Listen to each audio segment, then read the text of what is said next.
Audubon 2456.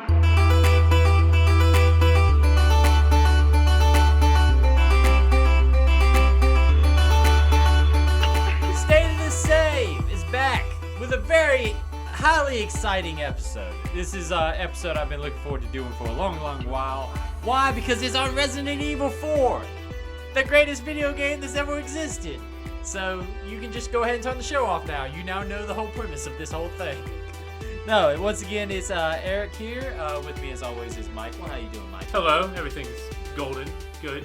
Golden? Golden. Yep. Okay. We're not even going to try to break down what golden means. Also with us is John. John, welcome back to the show. What do you mean by golden? No, I'm just kidding. Hey, yeah, I'm glad to be back. It's good to have you back. John was with us with the Undertale shows that were from a season ago. So it's good to have him back. It's going to be a good episode today. Resident Evil 4. This is a show that we talked about since we decided to do this show. We were going to do this game, so I'm excited to finally get around to it. It's sure Metal Gear Solid 2. The one that Yes. you were like, when we started the show, being like, we got to touch that one eventually. Yeah, we were going to do it eventually. It was just... Now, I didn't make y'all play Resident Evil 1, 2, 3, all the way to get to it, so somebody 6. else... Yeah, no, we're stopping here, buddy. Resident Evil takes a long sabbatical until it comes back with 7. No, it's going to be a good episode. I'm excited about doing this one. But before that, we got business to talk about up at the top of this show. Stay the save at TikTok, the Twitter, the Instagram, all your social medias. Make sure you go check those out. Like, follow, all that fun stuff. The more we can get traction on there, the better, so we can do more cool stuff. stateofthesave@gmail.com is the email address to send in your questions and all that fun stuff. Now that the business has been handled, let's talk about the video games. Michael, you want to talk first about the video games? Sure, I'll talk first about the video games. I No, it's don't the- know why we do this bit. It's the video game. video video game. I games. don't. I've called them video games for so long that I don't know how to say it any other way, Michael. It's a problem. I don't know what else to do. No. What have you been playing? What have you been doing? I have finished the DLC for Final Fantasy VII Remake called INTERmission. This is the PlayStation 5 DLC that came out with like the fancy PlayStation 5 version, correct? The Intergrad, and this is the INTERmission DLC starring Yuffie, who's usually a character in Final Fantasy VII who doesn't appear, from my understanding, until pretty later in the game. And my understanding is that she's a side character, so you could just like miss her, or I think just have her in your party and then like never use her. So In base Final Fantasy VII, or or in the original Final Fantasy So VII. in Remake, she has already shown up. No, Okay. not. This is the DLC. This is the earliest that we've seen. I believe we've seen of her story in any sort of Final Fantasy VII media. Okay. So in baseline Final Fantasy VII, she's somebody who could have been missed or not played a big role in your game. pretty much, yeah. Okay. So basically, it starts out with her going from her like clan of Wutai out in the basically open world, and goes to Midgar, which is the main section where Final Fantasy Remake takes place. And she's going to team up with Avalanche so they can break into Shinra headquarters and steal a material they're working on, basically like concentrated magic energy. They're finding a way to like use science and like create like a very powerful form of magic. So they're going to break in and steal that because we don't want corporations to have that technology. We do not want corporations to have magic. We can all get behind this. Yep. We don't need Twiddle having magic. So she's breaking. Okay, so question one about how substantial is this DLC? Is this About 5-6 hours to the main story. Okay. So pretty good chunk. Very combat focused. Like this like expands combat from the main game to include more aerial combat moves, because aerial combat in the base Final Fantasy VII Remake was not the best. I mean, combat was still amazing in that game. I loved it, but where it faltered kind of was like when you had to face like aerial enemies. The Yuffie has a like ninja blade that she can throw, and then when it impales an enemy, you have a move to either do area of effect magic damage on it, or teleporting over there in the sky and just like doing a combo chain up in the sky. Okay. So you have a lot more options. There's also emphasis on like team attacks, which I think is going to play a role in Rebirth or Part 2, that you can either so you have a party member who you don't actually fully control, but you can like link attacks and be like, we're going to attack the same enemy, or you do your AI thing and jump around and I'll tell you what to do when I need you. Stuff like that. You almost like you set them in like a stance kind of thing. Is it kind of one of those situations where like we'll put you on a aggressive stance or a passive stance, or is it more of a situation where they're just like there for the team up move, and other than that they do their own combat? When they're when you have like the option equipped, which is like I believe in sync, you will attack like the same member together, and then when you can combine your ability meters to do like a team up move on this enemy or the boss or what have you, or you can have them set to like attack you and your team member to attack different units, but you can still use his abilities at any given moment. Okay, so it's almost like a basic command kind of thing, like do this, but they're not actually doing like I believe in 7 you can actually switch to the different party members. Yes, correct? Most of the party members are playable. There's one that shows up at the end who is only there for the last chapter, who you do not have full control over. Okay. Does this link up to what will be the next stage Yes. of Final Fantasy VII? Do you feel like this is something that you cannot miss? You can be fine missing this. The last like important story beat happens in like the post credits. It's like a 5-10 minute post credit scene where we catch up with like the main party, and it basically sets up where they're going to be to start, where Final Fantasy VII Rebirth will begin. Do you think there's a situation that if you like did not play this, you could just watch that last little scene? I mean, I'm not saying skip it, but I'm just trying to figure out, because correct me if I'm wrong, this only came out recently with the 5 release. Like, if you bought it originally, you didn't have this. I believe, but yeah, that's right, because it is on PC now, which include Intergrad, which has the updated like high resolution, high frame rate version, but it also includes the DLC packaged in. If you bought, like I did, base Final Fantasy VII Remake on the PS4 version, there was a PS5 version that got an upgrade, and that only covers the base game for free, and I believe it's $20, although I got on sale for like $15 for the DLC. I mean, and a 5-6 hour DLC. I haven't done any of the side missions yet. There's some side missions. Includes like a card game mode that I can see myself getting really into, kind of like a Gwent side mission from like The Witcher 3. So I might go back and do that. There's like some fun characters from the main game who pop up. Walking around talking to vendors, being like, "You want to play cards?" Okay. I mean, for 6 hours and side content and things like that, $15-$20 ain't bad at all. And it seems like a good idea to kind of do something to keep things hot while they're working on Part 2 of this, because that thing came in hot, man. That thing blew up big.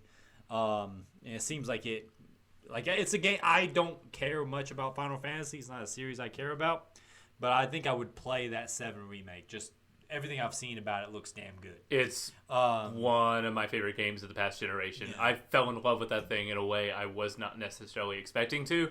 This feels like it captures the feeling of like watching like Star Wars: A New Hope.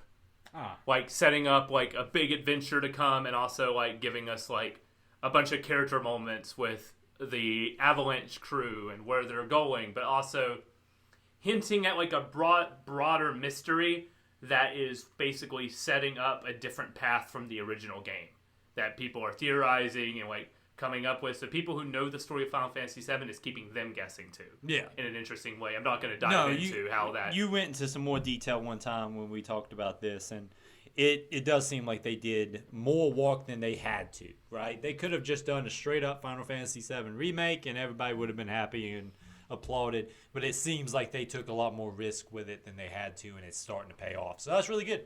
What else did you play? I was in an RPG mood, so I asked Nick, I was like, do I play Paper Mario or not Undertale? Earthbound. So he suggested Earthbound, and I put about 3 to 4 hours into Earthbound. I like it. It's a lot more simplistic than I was expecting in terms of like its combat system and in terms of like its story. It's very funny. It's a very funny game. Yeah, it's a very funny game. I'm not emotionally invested yet in a way like what I was expecting when I heard that like Undertale, a game I like loved more than I was expecting to. It had a lot of the funny moments, but it would hit you with like an impactful moment every now and then that would just break me emotionally. I haven't reached that point with Earthbound yet, and I don't know playing it if it's that kind of game. You said something that you were waiting for the point in which it made you feel the way people keep saying the game makes them feel. Exactly. Yeah. Like and that's the tough thing about going and playing something that's like beloved way after it's been released, because you go in with so many preconceived notions of what you think this is going to be and how you think you're going to feel when you finally play it, that it can sometimes just not live up to the impossible hype that you've set up. High expectations. You know, Yeah, like and disappointment. After a few hours, I kind of like I realized I had to like bring my expectations down to like a realistic portion and be like, okay, a lot of the games I love that blew me away, I went in like expecting just to play another great game. So I need to do the same with Earthbound. Don't go in expecting this to like knock my socks off and be one of my favorite games of all time. Mm-hmm. Keep playing it and be like, let's just enjoy the ride. Like, I still get enjoyment out of like a newspaper guy that falls from the sky, takes my picture and says, "Say Fuzzy Pickles," and then you do a peace sign, and then he teleports away, like spins away and flies into the air. I'm like, that stuff's great. So I just need to. Check my expectations. Engage with it for what it is, not what you went into it believing it's going to be. Exactly, but that's a lot harder to yeah. do. Like, I mean, I'm not saying that as like a negative to you. Yeah, it's easier said than done, especially with something that kind of was Undertale being like a very like cult classic for a long time. Like people had to be like, no, Undertale. I do doing this every time. Earthbound is really special and everything, and then it like blew up like. All of a sudden, like overnight, seemed to be like a huge, monumental, one of the best games of all time.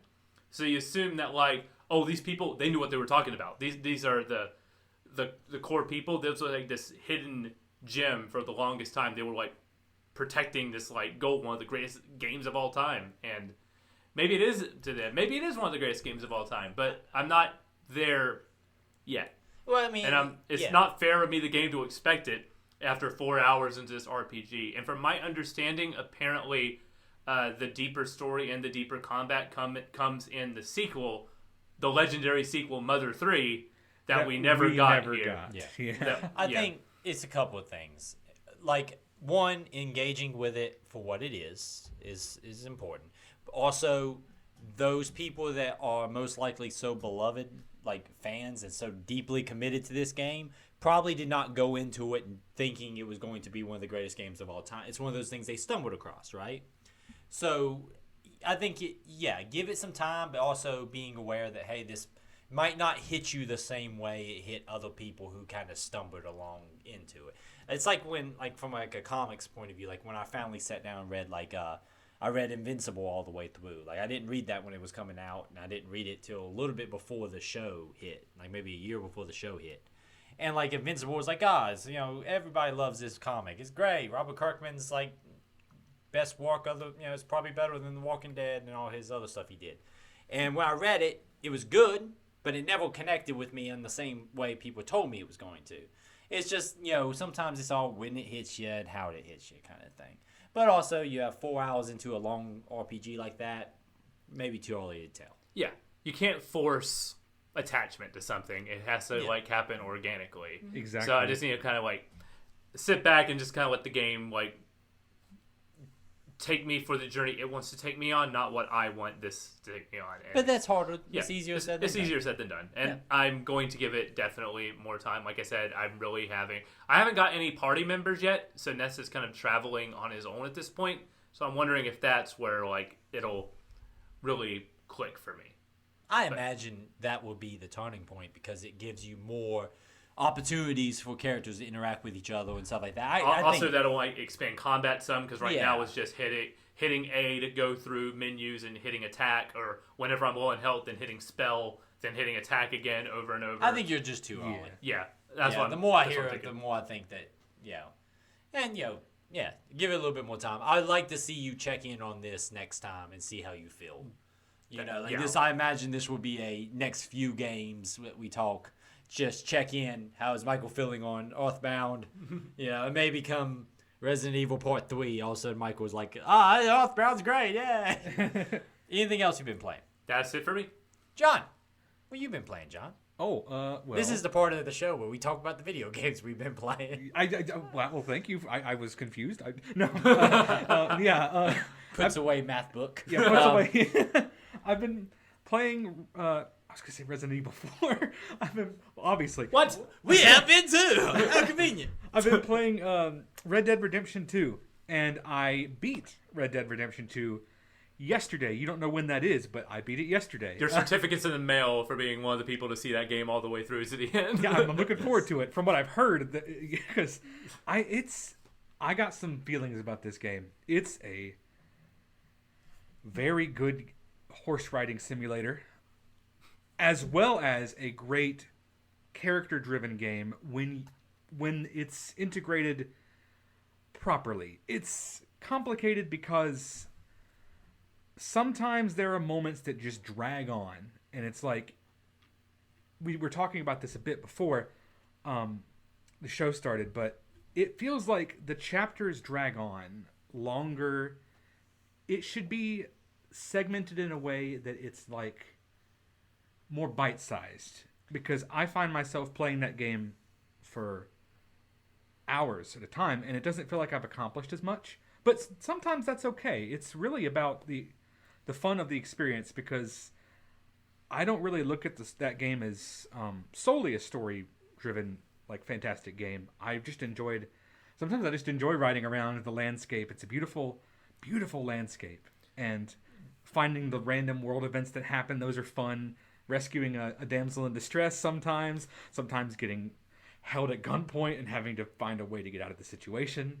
It's great. I used the example when we talked about it before of I would rather read a book with many shorter chapters and read the same amount of time than read a book with a single long chapter.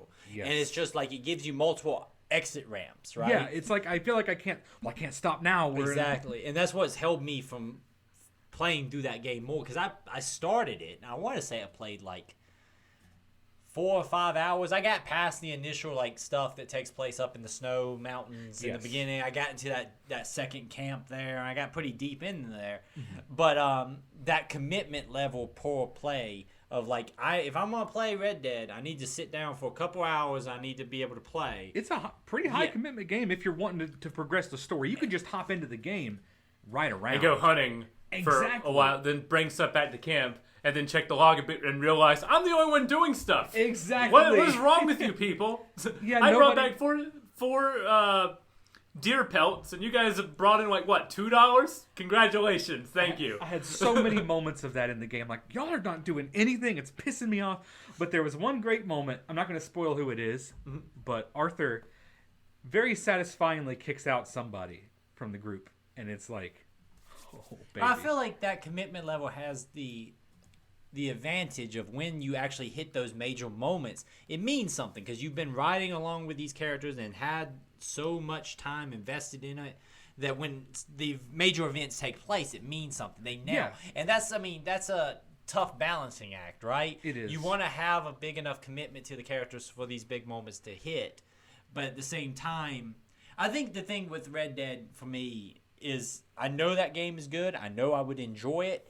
I also know that I'm just not at the point right now where I can fully invest myself into it, and I don't want to cheapen the experience by trying to like plow through it in a way that doesn't make me feel like I'm fully engaging with it. Exactly. If you and Michael had a good point, you can't just go hunting, but I feel like I need to reach a certain point in the game to be able to have moments where, like, today I'll hop on and just go hunting. You need to get to that, like, middle ground of the game where you've progressed enough story that you feel like, okay, everything's set. All the different options are open to me. And now I can just kind of mess around when I don't have a ton of time. And getting there was my kind of challenge. I'm at the point now also that if I was to go back into it, I would have to restart. We need Arthur. We need food. Sorry, just one more game of liar's dice. I just brought you a deer. What more do you want? I will say that Red Dead, I don't care about. I've never been a Grand Theft Auto guy. I think the only one I ever really finished was San Andreas. Yeah, that's where I'm at with that franchise. So I played it with friends. That's about it. Yeah, and so I appreciate that they like their craftsmanship towards games. I really like it when they do something other than Grand Theft Auto. Yeah, like I do like the first Red Dead. I liked a lot. Well, the second Red Dead. Everybody forgets about that first one. Even they did. Yeah, everybody forgets about Revolver. But this one, like I said, the craftsmanship that they have here is amazing. I just haven't. It's hard to find the commitment level to be in there. Also, when you do a show that you have to finish a game by every other week. Exactly. it's a little bit tough. It's like a crazy balance act. But to the game's benefit, it's like because it kind of is such a long, like chapter-based game, you really do get connected to each of the characters in the camp. You get a ring on their personalities. You find who your favorites are, who you don't like, and then sometimes the ones you don't like become your favorites. Yeah, it gets it's long-term storytelling. Exactly, which is something that games don't do well a lot of times. Like a lot of times things are rushed, and we've been talking about that a lot with playing through the Metal Gear franchise. That those advantages, that long-term storytelling of getting to know a character very, very intimately. Yeah, things hit harder. But the downside of that is when you do spend a lot of time with these people and you get to the end of that thing and it's cheapened and it just sours the entire thing. Yeah, if it doesn't hit the ending, then it just falls flat on its face. That was like the Mass Effect 3 thing for a lot of people. It was Mass Effect 3 thing for me. Yep. I remember being so angry when I finished that thing because I was like, all this care and investment that I had. And I feel like this is where it brought me. Boy, is that disappointing. You know, it is a fine line to walk. And from everything I've heard, they nail it. I mean, and like I said, I've never questioned Rockstar's craftsmanship.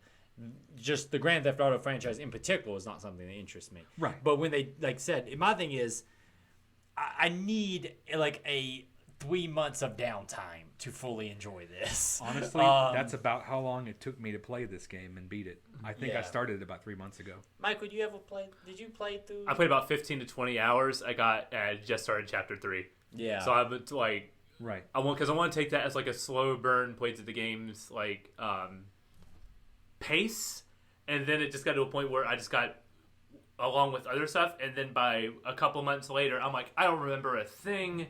I need to start this over from the beginning, and then thinking about having to go back to the tutorial on the mountain again. I was like, that's so far. There's so many mechanics to have to be reintroduced to you, and when you already have an understanding of the game, it can be very frustrating and be like, I know how to ride a horse. I know how to use the lasso and stuff. Like I know how to do it. But the game's treating you like, it's the downside, like replayability on these kind of things. But to me, this game is designed to be a one-time, long-term experience. And plus, it's not a 15 hours you can like just tune off, put a podcast in, and just like breeze through that initial 15 hours.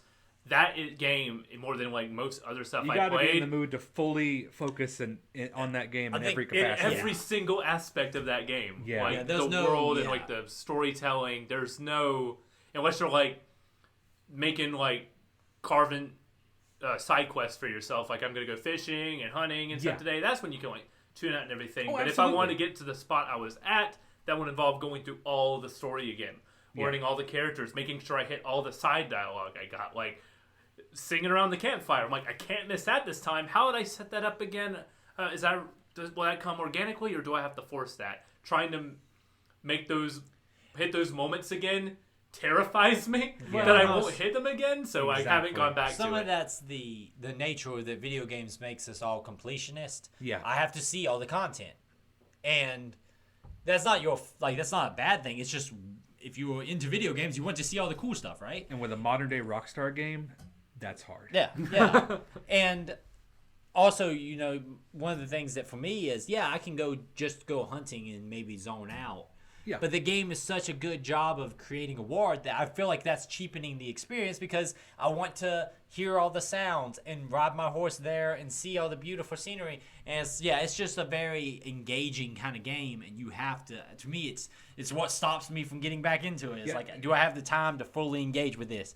Because I don't. It's like I got one chance to have this experience. Exactly. I don't want to mess it up. It's not like another 100-hour game like Breath of the Wild or Elden Ring where you can put it down for months and then come back to it and be like, which button does what? Okay, I'm good. Oh, yep. Don't need Back in anything. the game. Yep. Yeah, it's Elden Ring is still installed, and occasionally I will go on there and try to fight a boss and do something there because it's not got that kind of, and that's another masterpiece of a game, but it doesn't have that feeling of I have one shot at this to experience. It's it. a bunch of micro stories as Exactly. opposed to one Yeah. giant narrative. Goes back to my thing. There's plenty of small chapters. I can jump off quick if I got 45 minutes. Bam, let's do something. Yeah, like I said, I'm glad that you finished it because I imagine it's a very good feeling to it's like finishing a major novel. It was so good. It was a great. I said earlier it was horse. That's only because when you marathon. I would like to see where a listener drop is. Like all that, there's a big drop right there. Oh, no one heard the last sentence. I I'm only gonna have to say put that. that in the description. It's like, please give John more than one sentence on the Red Dead Redemption. I only said that because when you marathon that game for a whole day, which I did yesterday because I just had the whole day to I was free that day. I just marathoned it the whole day. I had to ride around to so many places. I was like, oh. So that's why I said that. But that is not a bad thing. Riding your horse in that game, it's one of the most beautiful experiences I've had in any game ever. It's just such a fun experience to just ride through the landscape and see what happens. But yeah, that's been what I've been up to in terms of games. I'm about to say that's a pretty big commitment. Yeah, exactly. Know how it said this was the part where we talk about video games? Bullshit. This is the part where I talk about card games. We lied. Nick's not here, so someone's got to talk about the card games. Me and Nick have been, some people have poker night. Me and Nick have had board game night for the past few weeks. Played a lot of different board games. But we have gotten into the card game Flesh and Blood to a point that is going to be a financial problem for us. Flesh and Blood is a relatively new card game. I think Nick's talked about it on here before. We have a card game show where we kind of go off the rails, and he mentions Flesh and Blood. And Yeah, Blue but Haven. he never got into playing it. Nick buys a lot of things that he doesn't play. So and that's not a bad thing. It's just Nick is one of those people that when a new card game comes out, he goes, I have to get this in case I do get interested in it. He has the mentality I have sometimes with buying stuff like that. It's like, I'll play it eventually. Yes. And sometimes that eventually isn't until another year. We have found Flesh and Blood has been a very exciting thing. He's tried to get me into Magic many times. Got to the point that I actually could play a game of Magic. Didn't connect real well, but boy, has Flesh and Blood connected. It's like I said, a relatively new game. It is made by people who you can tell really, really, really care about Magic, but they care enough about it. I wish Nick was here. Next time he's on the show, we'll talk about it because he has a lot more understanding on the meta of card games in general and things like that. But they fix a lot of the problems that everyone has with Magic, like the situation of I had a bad draw, I got nothing but lands. I guess this game's a ending. I'm just gonna go ahead and call it now. You can't have that in Flesh and Blood. Flesh and Blood gives you plenty of opportunities to you always have something you can pull off and play. The characters, it's a character-based game, so unlike in Magic where you're playing monsters and things like that and you're attacking the player, here you each have a character and you're using that one character to attack each other. I think also the art style in Flesh and Blood is better than Magic. Fight me. I have no opinion on it. Yeah, same, honestly. It's definitely worth looking at. I like Magic's art, but I've not seen it. No, yeah, Flesh and Blood's a lot. I think the art style is more consistent and better. Nick would tell you about the financial side of things. He has strong opinions about Wizards of the Coast and their scamming. Oh man, I got. You heard it here first, ladies and gentlemen. We've had many of complaints, but because I got into Flesh and Blood, I've got Nick into Warhammer 40,000. So we are now we are fully committed to playing things that are not plugged in, playing a lot of Flesh and Blood, and building a lot of Warhammer 40,000 figures.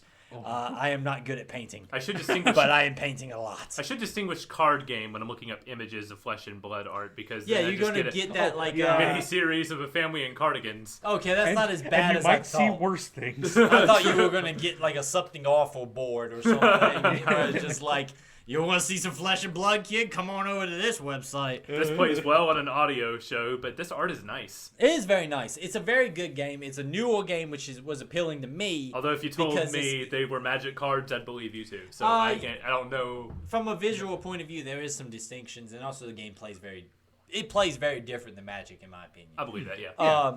And like I said, it's a newer game, so not as many people have been playing it, but also there's not a situation where Magic where here's 3-4 decades worth of cards and some aren't in play. Most of this is very, very easy to get into. You can buy a starter deck for $10, and that's everything you need to play. So we've been buying, Nick's been buying a lot more than I have, but we've been buying starter decks and things like that. So, bam, I got the new character starter deck. I can play that character and we can try him out, and then I can upgrade that deck relatively cheaply. So it's very, very good. So between that and me getting him into Warhammer 40,000, I spent a Thursday night last week about 4 hours of us just standing there explaining the entire Horse Heresy. We are both going to be broke, but we will be happy with our little miniature figures and our fancy cards. Yeah. So yes, this is the part where we talk about video games, except me, where I'm going to talk about card games. I mean, honestly, you said something earlier. It's card games are a lot harder to get into, in my opinion, when they've been around for so long. Because my cousin's really into Yu-Gi-Oh, and he's been playing Master Duel, the new game for Yu-Gi-Oh, and he's tried to get me into it. I started it. It's so hard for me to get into it simply because it's just there's so much new stuff from when I played as a younger kid. It's not the same game anymore. It's not the same game anymore, and that's not necessarily a bad thing. It's just that it's overwhelming, and I don't want to invest that energy into that. I have a story that plays off of that. In college, I found all my old Yu-Gi-Oh cards and assembled a deck. I played one round with a guy who had the same level of experience I did. And it was a fun back and forth. And my friend's like, "Oh, you play Yu-Gi-Oh?" She's been playing since it came out. She brought her deck, wiped me in 2 turns. And I was just like, "What? What are these rules? What?" She knows how to link summon, pendulum summon, all that stuff. I don't know any of that. You go to we found a new card shop that we've been going to. Huh. And with Magic though, shops are different scenes.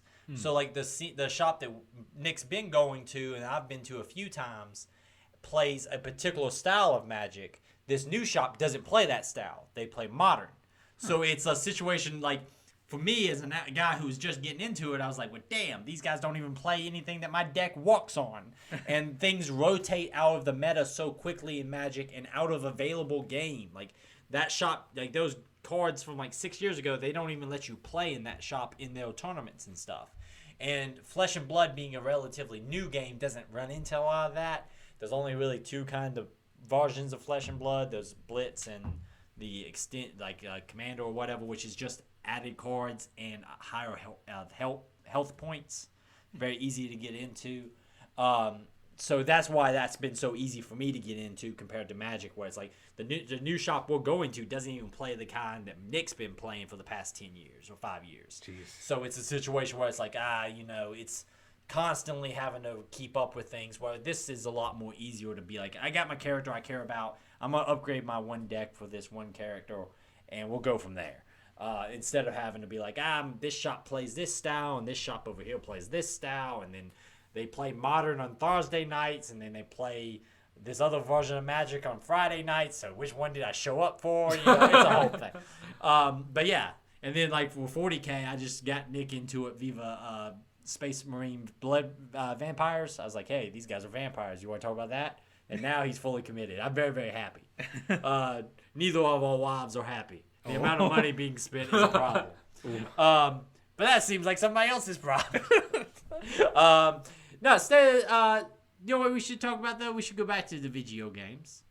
And we should probably talk about the video game that everybody here has played, which is Resident Evil 4. See, that's a high-quality segue. That's why I'm a professional. Resident Evil 4. I said it before. It's my favorite game of all time. There is no questioning that. But, John, you have never played Resident Evil 4. I have never played this game. My experience with the Resident Evil franchise has only been 7 and 8. Which are, that's... You've had a very, you've not gone through the highs and lows. Yeah, apparently not. It's been all high from. Yes. It has. I've loved them both. They've been some of the best games I've played in the last 5. Whenever 7 came out, 8 years. 5, yeah. Well, of course, we did 7 for the show, and you should go back and listen to that if you haven't.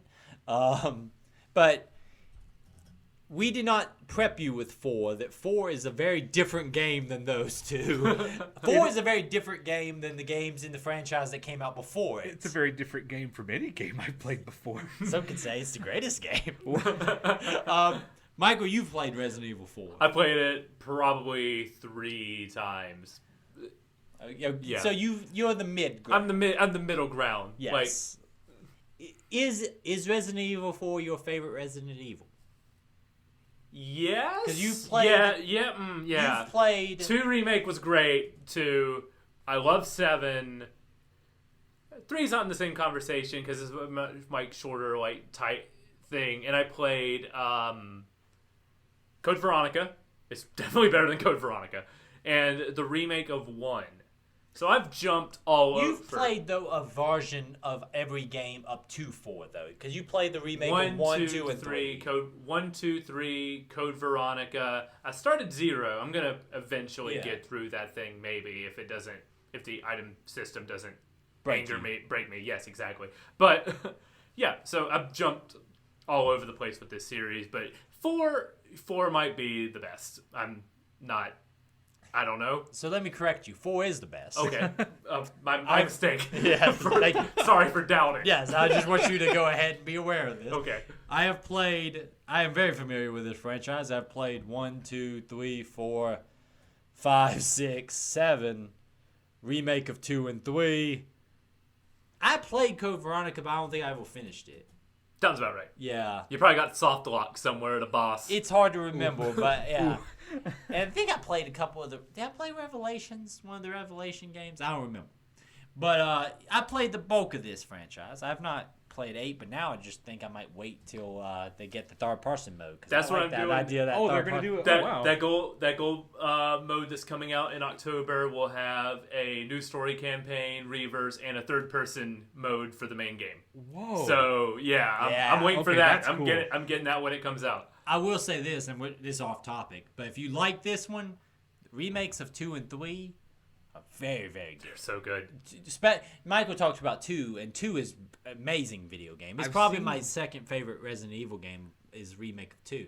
But 3 is also, people will tell you that 3's because it is shorter, but it's the exact amount of length it needs to be, in my mind. And plus there's some content from the original version, so that the question of if the real remake comes into play. But if you have no prior knowledge of that game, it's a great 4 or 5 hours. Yeah, it's short enough to knock out. You can knock it out in a weekend. Oh wow, yeah. Yeah, it's very, very good. Great short game.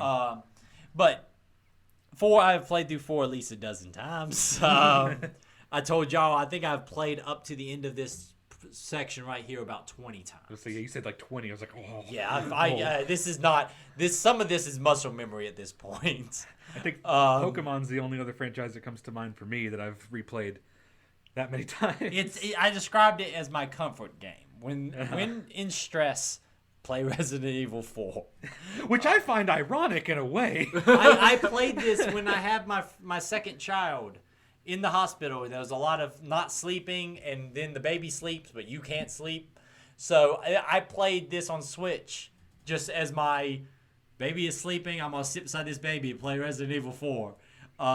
So it was This is when in time of stress, play Resident Evil 4. But also it's to the point that it's like muscle memory, so it's not as stressful to me as it used to be. Right. But so we're going to approach this from different points of view here, which I think is going to make this fun.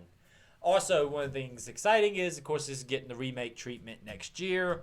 I'm going to kind of approach this as like Eric's dream version of how to remake this game. That's going to be my approach. I'm going to get super analytical with this thing, dissect every line of dialogue, and so far I've only pulled my hair out like 3 times. There's a lot of things. This game does a lot of things. Michael, in the preamble episode, which if you did not get a chance to listen to, you can listen to it by itself. It's in the feed right before this. It's very 19 minutes, very short, easy to listen. I can't believe Nintendo got gypped like that. Nintendo got fucked. Yeah. They got, like, The GameCube was not a great time for them. Apparently not, I know. But, yeah, they didn't have a lot of negotiation stances to make. Kind of stage setting for this. Obviously this is the big first version of this camera, behind the back camera that would be kind of the basis going forward. 5 has a more fluid camera. You can shoot and move, I believe, in 5. You don't have the stationary tank controls like you do here. And not just for Resident Evil, but for all types of games. Gears of War directly reference, hey, we changed the way our camera was whenever Resident Evil 4 came out. Dead Space was something that was very much inspired by Resident Evil 4. The behind the back, like even if you look at games like The Last of Us, Joel doesn't, when you hit back, he doesn't turn around like Nathan Drake. He walks backwards, like almost pseudo. The genius is they took the tank controls from the original survival horror games and just moved the camera, but everything else controls the exact same except the camera. And I've had people complain to me about that. And as a first-time player, I want to start off talking to you about this. Mm-hmm. To me, it's how you play the game, so it doesn't bother me. I know the tricks to how to dodge enemies. I know how to fight in this game. How did that go as a new player for you to be like, oh, I can't shoot and move, and I can't... You can't run backwards. I can't run backwards and things like that. It was a bit of an adjustment. And at first I was a little bit like, but it's part of what makes this experience so... what it is. I don't know if I would want to change that. Enemies that are threats in Resident Evil 4 would never be a threat to you in other games. No. So as we kind of talk about this, like we'll use like the big chainsaw guys.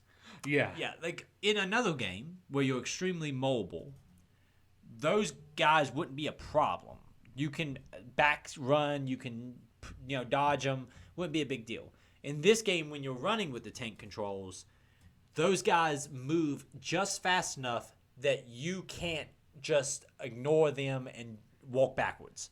Like they outpace you turning around, moving, and resituating. when you turn around to run, you lose all the knowledge of what's behind you. Exactly. So you don't know if he's that close to you or not until you turn, and because it takes time to turn, it gives him time to close the distance. And you can't turn the camera all the way to Leon's back. You have like a 90-degree left, 90-degree right. So you basically have a panoramic view of what's in front of you. And that's partially why I don't know if I want to change that. Because, like, that adds to the whole, like, maybe not horror necessarily, but suspense. It's like, the intensity of it. Yes. Especially because enemies in this game, I still think enemies in this game are still pretty challenging. They're still smart enough to... Now, there is some tricks to how you can manipulate them.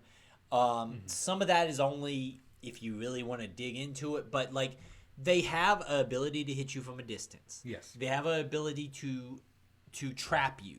They will kind of mob around you and hit you from multiple directions. The game is good about spawning them coming from different ways, and because the tank controls, you don't have that quick turns. Yeah. You have to focus on something, commit to turning, which completely eliminates what's happening behind you. You don't know how close they are. So it's a lot of management of, I'm going to slow these people down here. I'm going to walk on these people over here. I'm going to come back and finish these guys off. You can't be indecisive in this combat system. No. You can't be like, I'm going to try to go through these types of enemies. At least I'm like, again, the versions we're playing. And as an indecisive person, I've had to flex some brain muscles a bit more for that. Speaking of which, what version are we playing on? Because there's 10 different versions of this game. I am playing on the Switch version.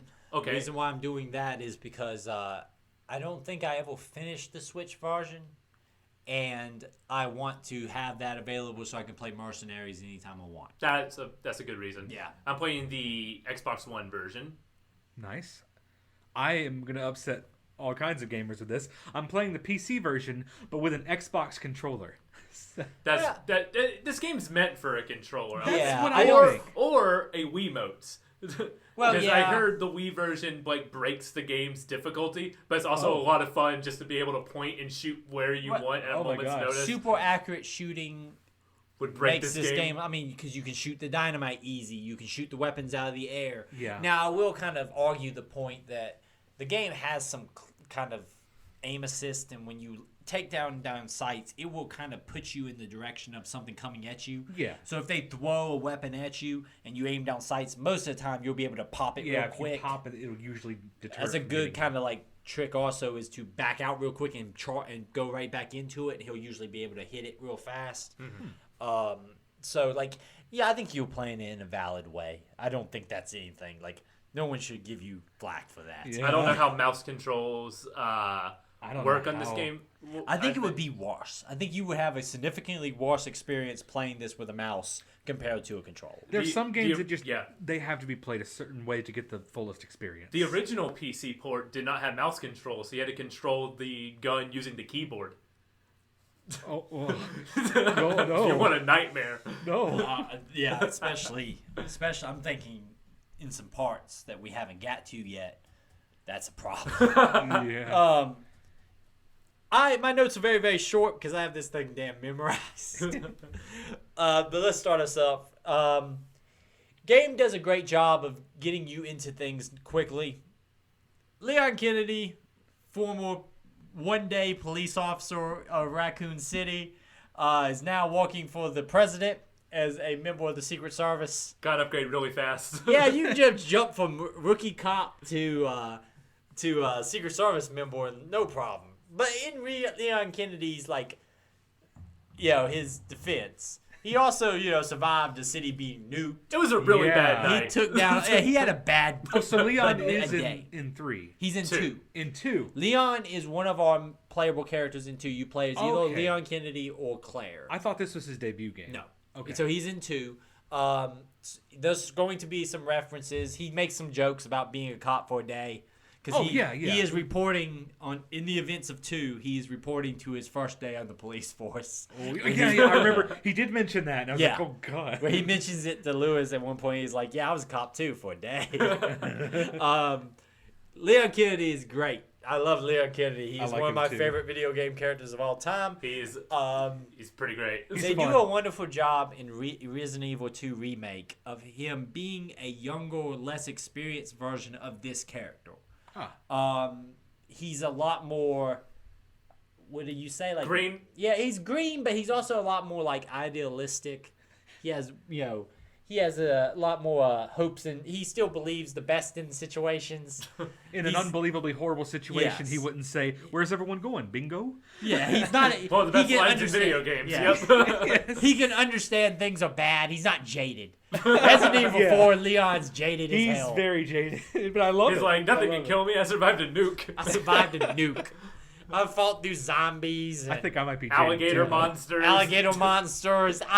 None of this is that big of a deal.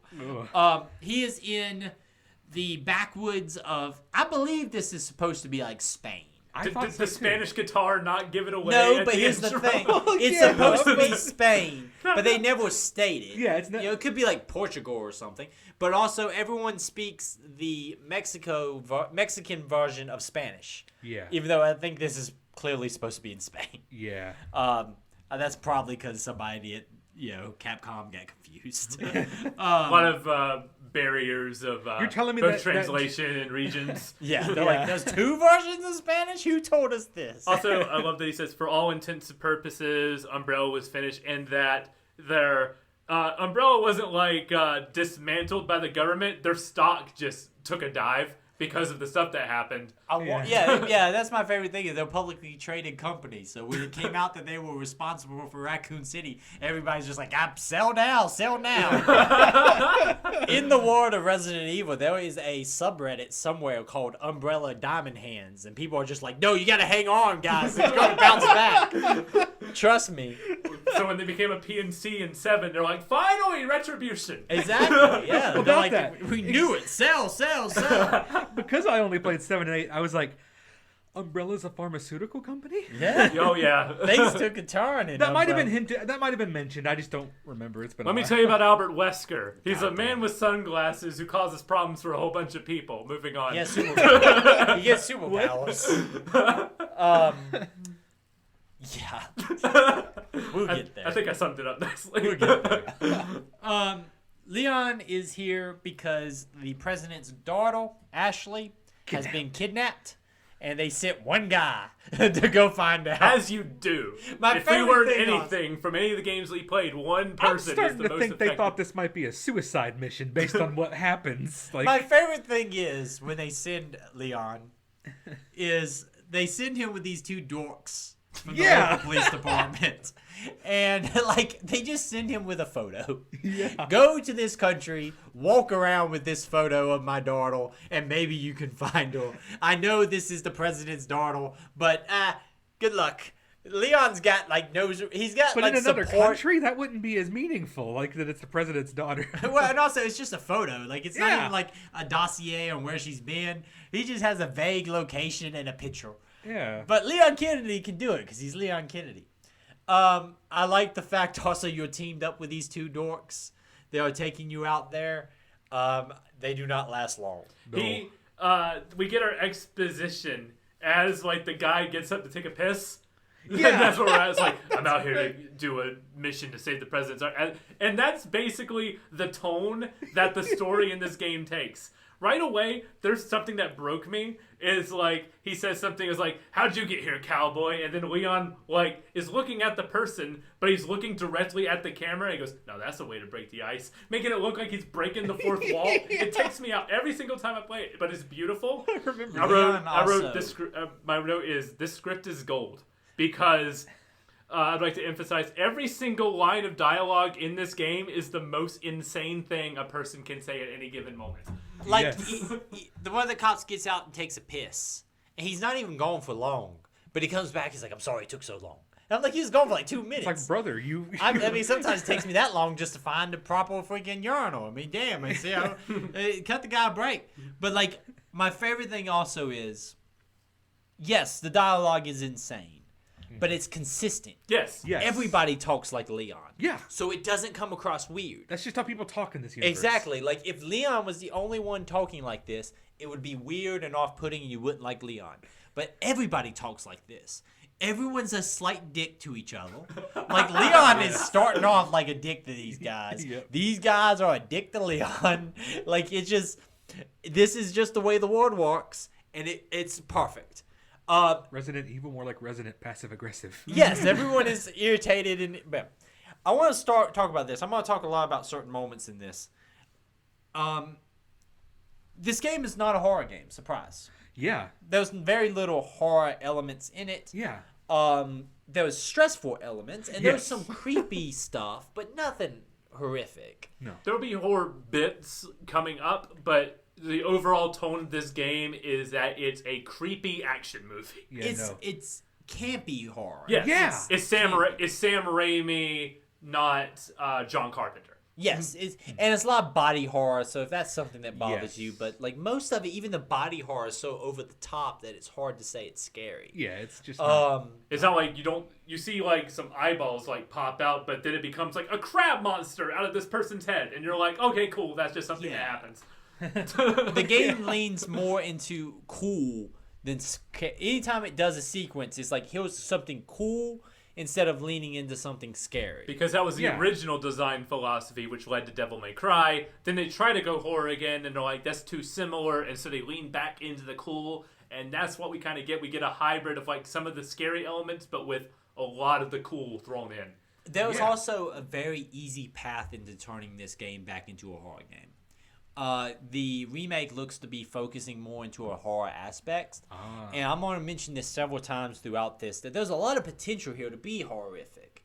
So when you finally get control of Leon and you have the sequence in which you are leaving, the cops drop you off, they speed off because they're dicks. Yep. Did you go back to them to see what they say to you?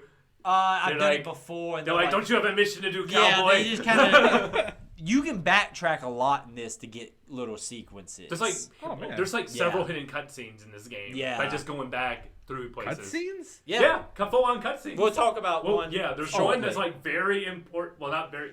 It spoils the character reveal. Like, you can find out a character's here way earlier than you would. 4 or 5 hours before you'll see them. Like, I think it's part 3 of this show. We will see this character for the first time, but you can see him in the very first part of the game. Oh my god. They do the same thing in Resident Evil 7 with Evelyn. Oh yeah. It's the same thing. You can kind of show back up. Yeah. So if you know what you're looking at, you know. Okay. I was like, I don't want to spoil it, but I was like, well, we've done that. The rule is any game that we discussed before is fair game. Yes. Within reason. We're not going to be breaking down like all the plot points and all our theories of Alan Wake. But no, there's multiple episodes of that. See the Control episodes that we did. But you could very easily turn this on its head into a horror game again. Like the sequence when you leave and you're going up towards the first house, you darken the environment. Make that at night, have the creepy woods in the background. That's a horror element, right? Absolutely. Of walking up on the house. There's a lot of potential for horror here, but they just never really commit to that in this version. I like this whole sequence. It very quickly shows you what kind of game this is going to be. Because you have the initial meeting with the first guy, Leon. My favorite thing is Leon walks into this man's house uninvited, brandishing a gun. He reacted reasonably. Yeah, the guy's like, the guy says something in Spanish, so Leon doesn't understand it. Leon's just like, this idiot. Like, even though he's clearly just speaking a different language. This is something I want you to notice also, because there's multiple times in which Leon will look at bookcases and say, oh, I guess they ain't so bad. They can read. Or like, and it's like, yes, you could. There's even one that says like, I wish I could read it, but it's all in Spanish. Yeah, I've seen that. And then there's one that's like, these books are in English. I guess they can't be too bad. It's like, what the hell, Leon? Oh my God. Like Leon's. There's some weird stuff here with Leon. Yeah, there was one of my notes that was like, I don't think that dude was a zombie. This guy, but my favorite thing is Leon gets mad at him about Leon being in somebody else's country, them speaking their native language, and Leon's mad that he can't understand. He literally says, ugh, sorry to have bothered you. Yeah, it's like damn, Leon. And I love that the guy, he's like facing like 90 degrees to Leon, so it's like a quick 90-degree turn, and he turns like the 270 degrees the other way. It's such a good moment. Yeah. And if like he doesn't necessarily look like he's anything weird about him, which I think could make it even better for a horror game. He just looks tired and like a little off. And irritated about some guy who stumbled into his house while he's trying to cook a fire. Yeah, and he doesn't look like a zombie though on first glance. No. It's like, that's kind of what's interesting. If a foreign man busts into my house brandishing a gun with a picture going, have you seen this lady? I'm going to have several questions. He's just being cool with it. You could make an argument that they are just trying to defend their village from this madman who showed up shooting the guy who lived in the house up the street. Well, there's also the cult and the thing and the creature living inside. Oh, those kids, they're just having fun, you know. But just burning innocent white cops in the middle of a police square. No, it very quickly leans away from that. But I'm just saying, you can make the argument. Oh my God, am I the bad guy? No. Yeah, it's like for a split second, it's like, am I doing? Oh no, these, nope, that's not good. Perfect example also gets you used to the shooting, how everything is super like location based. Yes. Shoot him in the arm, he'll lean back. Shoot him in the leg, he'll fall. Headshots aren't necessarily the go all end all be all. Shoot the weapon out of his hand. I've always liked the shooting in this game because it's super important to be putting your shots where you need them to be. You talked about Dead Space. We talked about how Dead Space obviously leaned heavily into location-based shooting in that game because you had to chop things off. Here, you can see where they got that inspiration. Shoot the hand, shoot the leg. Don't always go for headshots. Yeah. Big thing with this, I just always love this whole initial sequence of you have the shot inside the house where you take down the guy. And as you're progressing through the woods there, you feel this like kicking the hornet's nest kind of mentality. Because guys are coming out of the woods, they're grabbing farm tools, things like that. It has that very otherworldly feel of like this little village has just risen up to kill the intruder. And it culminates in this amazing moment inside the village when you reach the village. Like you talked about how it does kind of show you this is more than just some people mad at you showing up. Like they do have the cops that you were just with up on spikes in the middle of the village burning them. But my favorite thing about it is that's happened and everyone's going about their business, which makes it so much more potentially horrific. If you want to turn this into a horror game like you do in the remake, that's a horrific thing of these guys hanging on spikes in the middle of the village burning, and there was a guy right to the right of them just doing his hay for the day. And maybe not having them attack you right away, too. Well, yeah. Now, you also probably want to shoot them from a distance so you can all get them coming down that right side, and then you can go left and you can trigger the house sequence faster. But there's a sequence to this, boys. No, but I've always loved that initial fight inside of the village, and it's what sells this game so well. Because you trigger the initial fight in the village that leads to you running inside one of the buildings, and it just sells the AI of these enemies so well. It's a vertical slice of what the entire game is. Yes. Big combat encounters. You in like tiny, like tight areas like the house, and then realizing, I can push the like furniture in front of the door to barricade myself faster, and then I can, while I have time, I can dig through, get any weapons that are here, or herbs, or ammunition, stuff I need to prepare myself for when that door breaks open. And then the chainsaw guy opens, and then I try to find a way out. But then it does such a great job also. Game teaches you block the door, right? Yes. But the enemies are not limited to the door. You have guys breaking the windows with ladders. So you go up there thinking you got to fight them. No, you can knock the ladders off. Or you got like, if you climb, there's a central bell tower. There's a bell tower in there. That's one of the best ways to kind of keep them coming at you in one direction. Yeah. But they will start throwing fire up into the tower to burn you out. Like, when I first played this, I remember just this feeling of, like, true no safety anywhere. Because everywhere you go, they will find ways to get in. They will get through the windows that are barred. They will get through the upstairs windows. And so it feels like you are really under siege. And it gives you the shotgun here that gives you some power to knock down people. And it's such a great sequence. And when you do this sequence for the first time, chances are they are chasing you through the whole village. Yes. And this is where you learn one enemy, not a problem. A mob of enemies is a major problem because the main focus is to try to keep the crowd back and isolate your attacks on one enemy at a time. Maybe two with like the shotgun or something, but you mostly want to it's mostly crowd control, but like focus crowd control. Yeah. Yes. Like keep them back, but keep the people I want to kill first, like towards the front of the line. It teaches you also not to do the classic Resident Evil thing of headshots and stuff like that because headshots aren't the way to slow them down as quickly. You want to shoot them in the leg so that guy falls down so he's not coming from that direction. And when they're all clustered up, sometimes you just need a shotgun blast to blow them all or backwards. A shot or a headshot is good because then you can do the kick, which will push everybody back. I love that kick. A lot of people where I think play this for the first time, ammo consumption becomes a problem. Learning to use the kick and learning to use the knife. Yes. Will save your entire experience in this thing. One trick I learned. Shoot him in the face or in the shoulder. Do the kick. Stab, stab, stab on the ground. Stab, stab, stab, stab, stab. And like learning also like when you have the one-off enemies. Like here's a single guy. You should usually beat them in a single bullet. Right. One shot to the head, kick, knife. Like learning to conserve ammo in those moments. So when you run into these big mobs, you can be a lot more free. Throwing grenades, shooting shotgun shells. Stun grenades are the most useful grenade of all of them. I believe so. I've only thrown one stun grenade so far. Because those are precious. You want to save them. Yeah. That's my reasoning, too. Frags are good for bosses. Stun grenades are good for crowds. Incendiary is good for, I need to get away right now. I need to just... I've used a few incendiaries for exactly those situations. It's like, I need to get out of here. Keeping the enemy back. here's the incendiary. I now have blocked a way for them to come at me for a few seconds. Yes. Like crowd control, and this is something I was thinking about with the remake.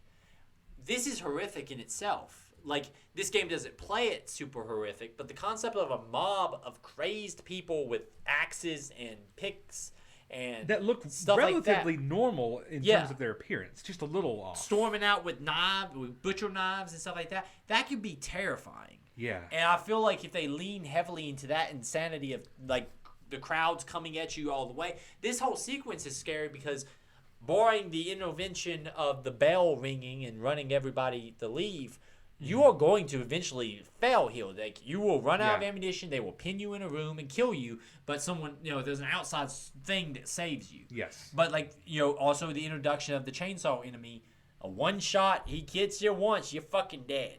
Like, I remember dying to that for the first time as a kid. Had a few retries and it's with that fucking one. terrifying. Because he Yeah. just, zzz, dead Leon. Where's everybody going, Bingo? And then it offsets that every time like you have a really like tense, horrific moment, there's like a comedic beat. Yeah, that's where he says. Oh yeah, that's where he says it in the game. Yeah. And then that's right before. That's what encapsulates this game so well, because right before the title card, you get this intense combat sequence that tutorializes the entire game, and then where's everyone going? Bingo, and then Resident Evil 4. Yeah. Just like it's all here. Just Well, this entire bit.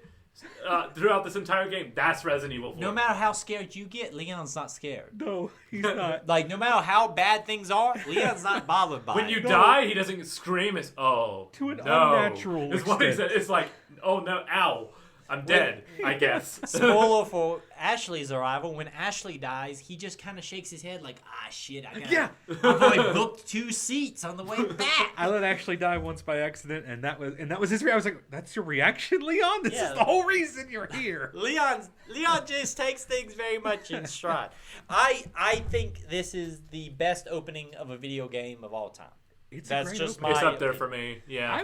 It's a good opening. Yeah, we played some really good openings on this show. Like I talked very highly about Metal Gear Solid 2's opening on the tanker sequence and all that stuff. But this is such a perfect. This is everything you need to know about Resident Evil. It tutorializes the game without throwing button prompts your way constantly. It teaches you the fundamentals of the game through one combat sequence, and then you got the basics. Then it's just fine-tuning. And you're going to be learning stuff. I'm still learning stuff. Like, I didn't know until this playthrough that I can block projectiles with the knife. Yeah. So whenever someone throws, an axe at me, I can just block it with the knife. Yes. I did that accidentally. I was like, well, I didn't know I could do this. There is a ton of stuff that if you put a little thought into it, the game will take into consideration. Wow. So treasure is going to be a very, very important thing. More treasure you find, more money you find, better equipment you can buy, this, that, and the other. Weapon management. This is something that happens on repeat playthroughs more than your first playthrough. But on repeat playthroughs, knowing what gun I'm going to go with. So those guns I didn't even touch. I didn't upgrade.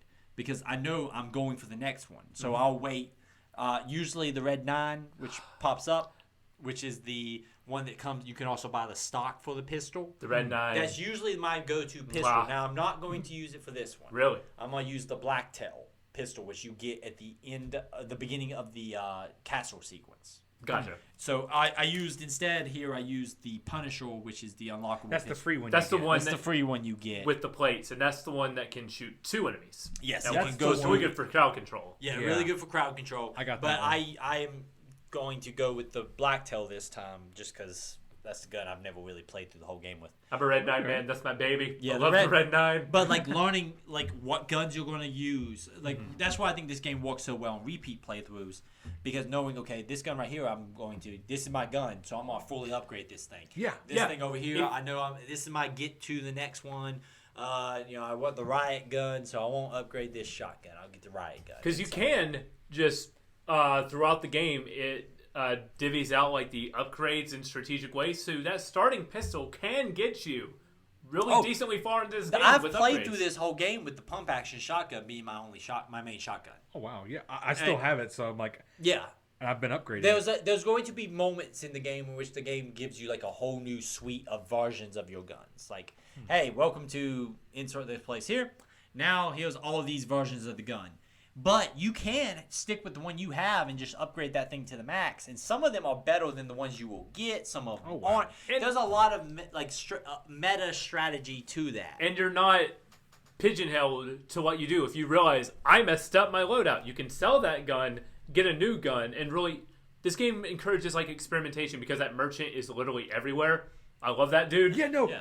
Did I skip a cutscene? Leon does not react to this man's existence. He's just like, whatever. Welcome. And then it's just like Leon. He shows up at a window, is like, I got some things for you over here. And Leon's like, seems legit. I don't know. It shows you the tonal difference between the newest ones and this one, because Ethan was like, who the hell are you? to the guy in Resident Evil 8. Not 4. He's just like, hey man, I got guns. You want guns? You look like a man who could use a gun right now. Like, hell yeah, and look what I got. My favorite I can quote his entire like arsenal of words. I'll buy it at a high price. Thank you. That was perfect. But yeah, you're right, because you can always sell the gun. But if you make a regret, you're like, I shouldn't have sold that gun. You can just buy it right back from him.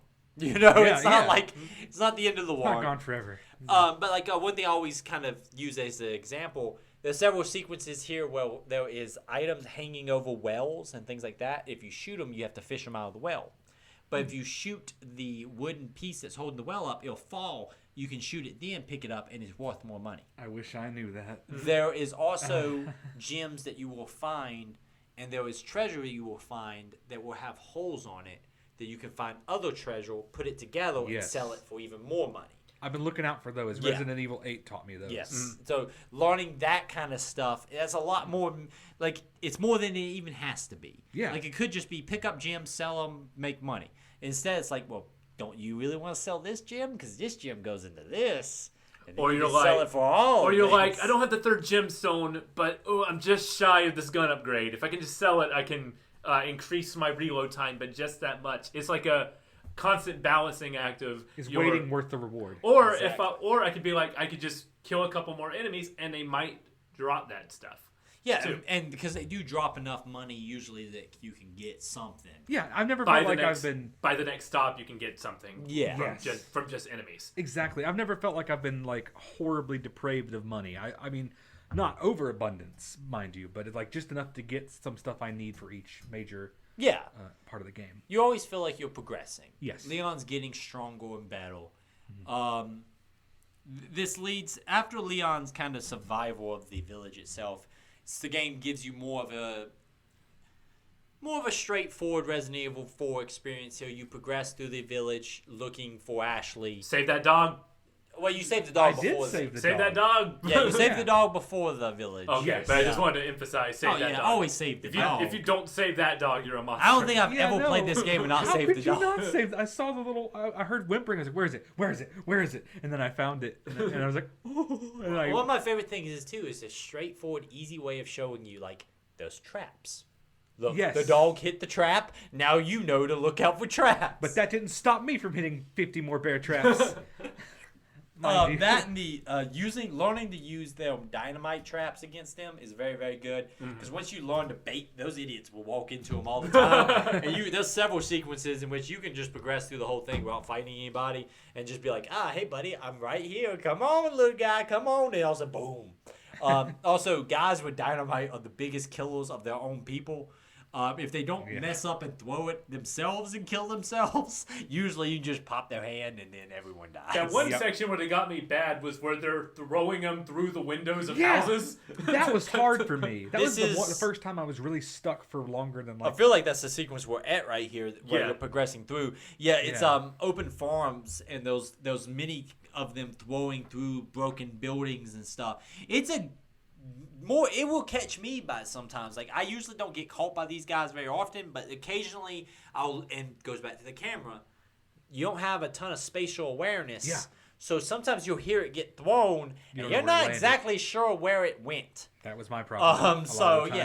And it does massive damage. Like, it will put you down to yellow pretty much every time, and sometimes it'll take you straight to red. So it'll screw you pretty bad. It could be bad.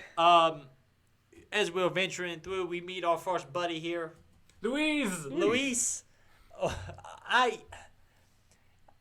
he's a complicated character. I like him. I like him a lot. But then I never feel like he gets I'm interested to see how he is treated in the remake. Yeah. But I like that when we find him all tied up. Also, one of the weirdest hitboxes in the world with the explosive in front of him. If you're in that room at all, that one explosive that's blocking his access to that in that cabinet will hit you. It's one of the weirdest hitboxes because everyone else you can be pretty far close and it won't hit you. That one, you're in that room at all, it'll hit you. Is it not? So it's not a scripted event. You can't avoid it. Yeah, you can avoid it. You just shoot it. No, I'm talking about the explosive thing in front of it. Yeah. Yeah, you can just shoot the explosive and it'll just go off. Really good line here. You got a smoke? I got a gun. Yeah, I got a gun. No, I got gum. Gum. Oh, gum. Oh, it auto-corrected. I got gum. Yeah, he's like, I got gum. Oh no, yeah, I remember. Yeah, it's also, I'm about to say, It auto-corrected. Dang it. Yeah, he's like, he goes, you got smoke? To an equally interesting line, mind you. Yeah. Yeah, it's like, I got, yeah, Leon would probably say that, I got gun. I got it. Check it out. Check out my gun. Some guy in a trench coat gave it to me. My favorite thing about Leon Kennedy, one is he has the best coat in video games. Yeah, absolutely. My friend Ethan, growing up, got one of these coats because I believe Leon Kennedy, and I was so jealous. It was the coolest coat. Leon, but when this happens and you run into Luis, it does the classic Resident Evil thing of introducing a big bad. Yes. And having that big bad be gone by the end of the first major section. Yep. Leon decides to try to roundhouse kick this dude. Leon has learned Kung Fu, and he wants you to know it. But there's multiple times where Leon has a gun. He But can that guy's shoot got a hand somebody. that'll strangle you with. But I love that Leon's solution to this problem is to do a roundhouse. Yeah. But it's the classic, Leon, overly confident, gets himself knocked unconscious. And like you do in many Resident Evil games, you get yourself infected by whatever the virus of the week is. Mm-hmm. Leon loses his jacket, the true tragedy. Oh, yeah. Did you die by the guy who comes in with the axe?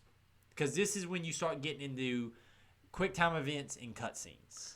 Okay, I think I did the first time. Okay, because the game, you've done some quick time events at this point, for things like shaking enemies off or running from the boulder. Yes. When they push the boulder at you. I love that there's multiple cliffs with the boulder just ready to go on the edge. Like, we might need this later. I did succeed with that on my first try. It's a fairly well-enforced, defended town. Like, they got boulders. They all got weapons on them all the time. They're like the Ewoks. They got dynamite. They're like the Ewoks.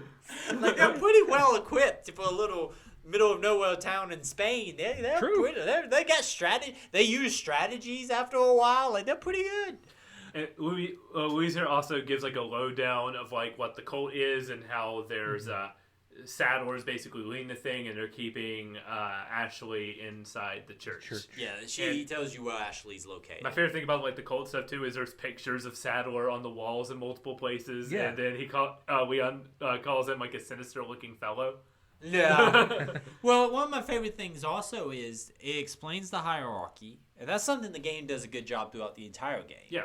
As you go throughout the game, it explains all the relationships these people have to each other. I'm reading the notes in this game for the first time. You never read the notes? Not really before, because this was Grant 4 was my first Resident Evil. So going into 4, I'm like, I don't need to know the story of this. Jumping into the 4th game, but now being a fan of the series and the story and the lore, reading through them is not as series oriented. Is very much this particular mission oriented. It makes them more sinister because it makes them more competent. Yes. Yeah. When you read the notes, you realize how competent they are. Yeah, they're not crazy people with axes. They got a plan and they're enacting that plan. And for a long time, you as Leon are not the biggest problem that they have right now. They keep worrying that you're involved with an unknown third party because they're oh, the government's here, but I don't think he's with the government. I think he's with some unknown third party. And they mentioned that in a lot of the notes that deal with Leon. They're what is he working for? Well, because and it's also got to be deeper than the U.S. government. Also, at first, they act like you are just a mild annoyance. Yeah. And they're more worried about Luis for a while there. And They're then like, it kinda he's shifts. stolen He's got the red 9 before you do. He's obviously the he's problem. very dangerous. He's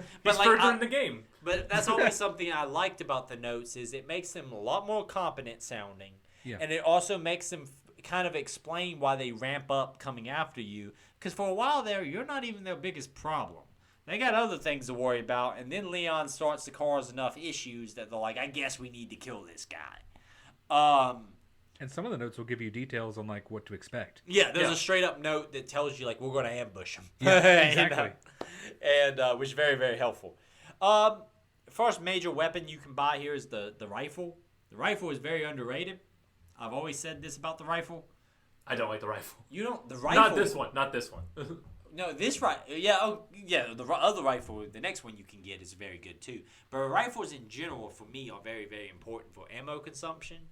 Also, in this initial sequence, what you're going to be tempted to do is just go straight out that door, and that would trigger that big open fight on the bridges. Yeah. If you go to the right, it will trigger that cutscene, and that's literally a sniper hole. You can kill everybody before you go out there with the rifle. And if they do come after you, they will open up that door to come in. But the pathfinding is a little weird there. They won't actually go around the door most of the time. They'll just walk into the door. So I've had times where they're trying to get to me. They can't get out the door right. So I just finish off everybody else. And then when it's time to end it, just round the corner and bam, shotgun shot and go about my day. It won't trigger all of them. There's a sequence in which it triggers more. But it's an easy way to get through that. Because that's a section where you're putting together the plate to open the door. You can get overwhelmed in that section pretty easily because you have to go up multiple ladders and things like that, and those mini sequences in which you can kind of get stuck with them on all sides of you. Yeah. So clearing them out ahead of time makes it a lot easier. It's like the bit with the bridges, like overlapping bridges, each other, yeah. right? If you do that little sniper spot, usually it'll make things a lot easier for you. Also, you can shoot people in the leg with the pistol, and they'll fall off the bridge, which is a good way of saving them. Yeah. That's fun, like, coming up later on the lift, too. That's fun to just, like... Yeah, or in the sequences around the dam, you can shoot them when they jump, and they'll just fall into the water. It's one of my favorite things is, like, watching, like, 6 of them coming at you, and just, like, one jumps, one gets shot, one goes into the water. One jumps, one gets shot, one goes into the water. Here's the sequence we kind of spoiled ahead of time. You get a second ambush by the mayor, where he grabs you, threatens you, realizes you're infected, and says, you're going to be one of us anyway, so I'm just going to leave you be. Yep. You are supposed to just go down the steps there and head on about your business, but you can turn right back around, go back into that room. I did do that. Oh, so you did see this cutscene. Yeah, and he's there again, because he hasn't left, because it's his house. Yeah.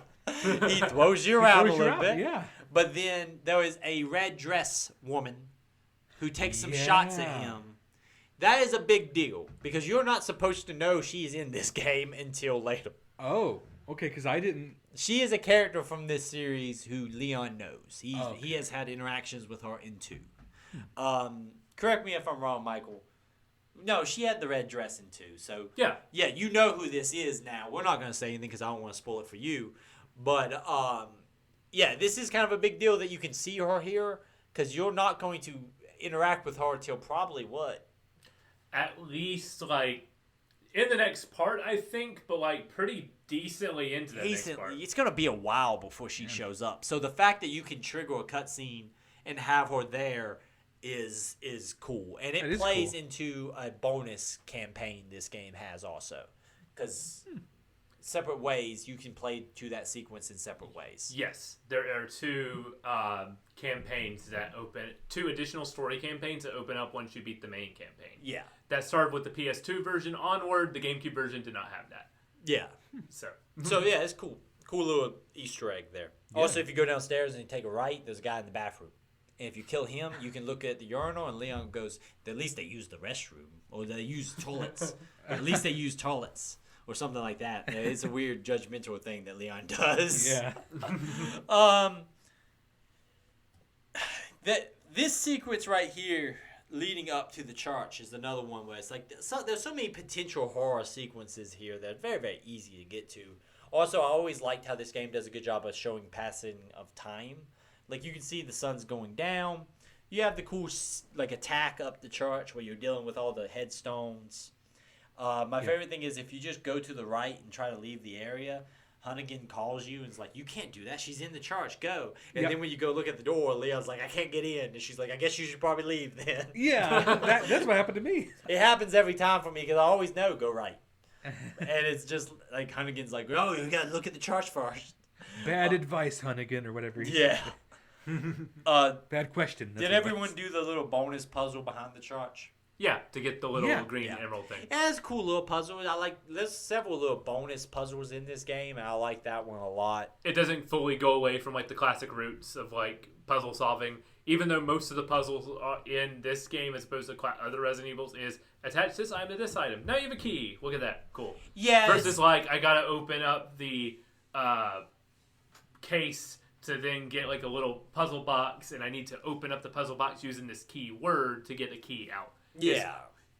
I got the left side, I got the right side, put it together, boom, now I got a door thing, woo. And they do stick some of the puzzles that are a little bit more interesting in bonus stuff like this, where it's you don't all have optional. to do this. Where if you bang your head against the wall in that puzzle, you can just leave. But like, puzzles, there's nothing that kills the pace of this game. Everything. And the pace is always straight to end. Yeah, exactly. Charge forward. No, you're right. Nothing stops you from. There's never a moment where I feel stuck. Like, what's the solution here? Most of the puzzles that are like mandatory can almost be brute forced. Yeah. Like you can just like click. Like click, the click, color click, wheel click. puzzle, you can brute force that. Yeah. I'm the guy who's like analyzing like the patterns on like the puzzles and everything, but you could just trial and error that. I haven't memorized these damn things. So I forget sometimes how much it's like one rotation left, two rotations right, bam. Boom. I do not ever memorize the one behind the charge because it's a little bit random. It's like 3 4 4 4 3 or something. But this whole sequence leads you to go onto another path to find the key to the church, which will trigger the you go through what is obviously a boss arena. It's just to come out on the other side and trigger to another boss arena. and trigger what is one of my favorite bosses in this game, which is the lake monster. Yeah. It's a one-time, it's a one-time kind of thing with this where you never feel like you're going to have this experience in this game again. But the feeling of just going through the lake for the first time, and it's like, there's a lake monster, and I can't fight it with any of my guns.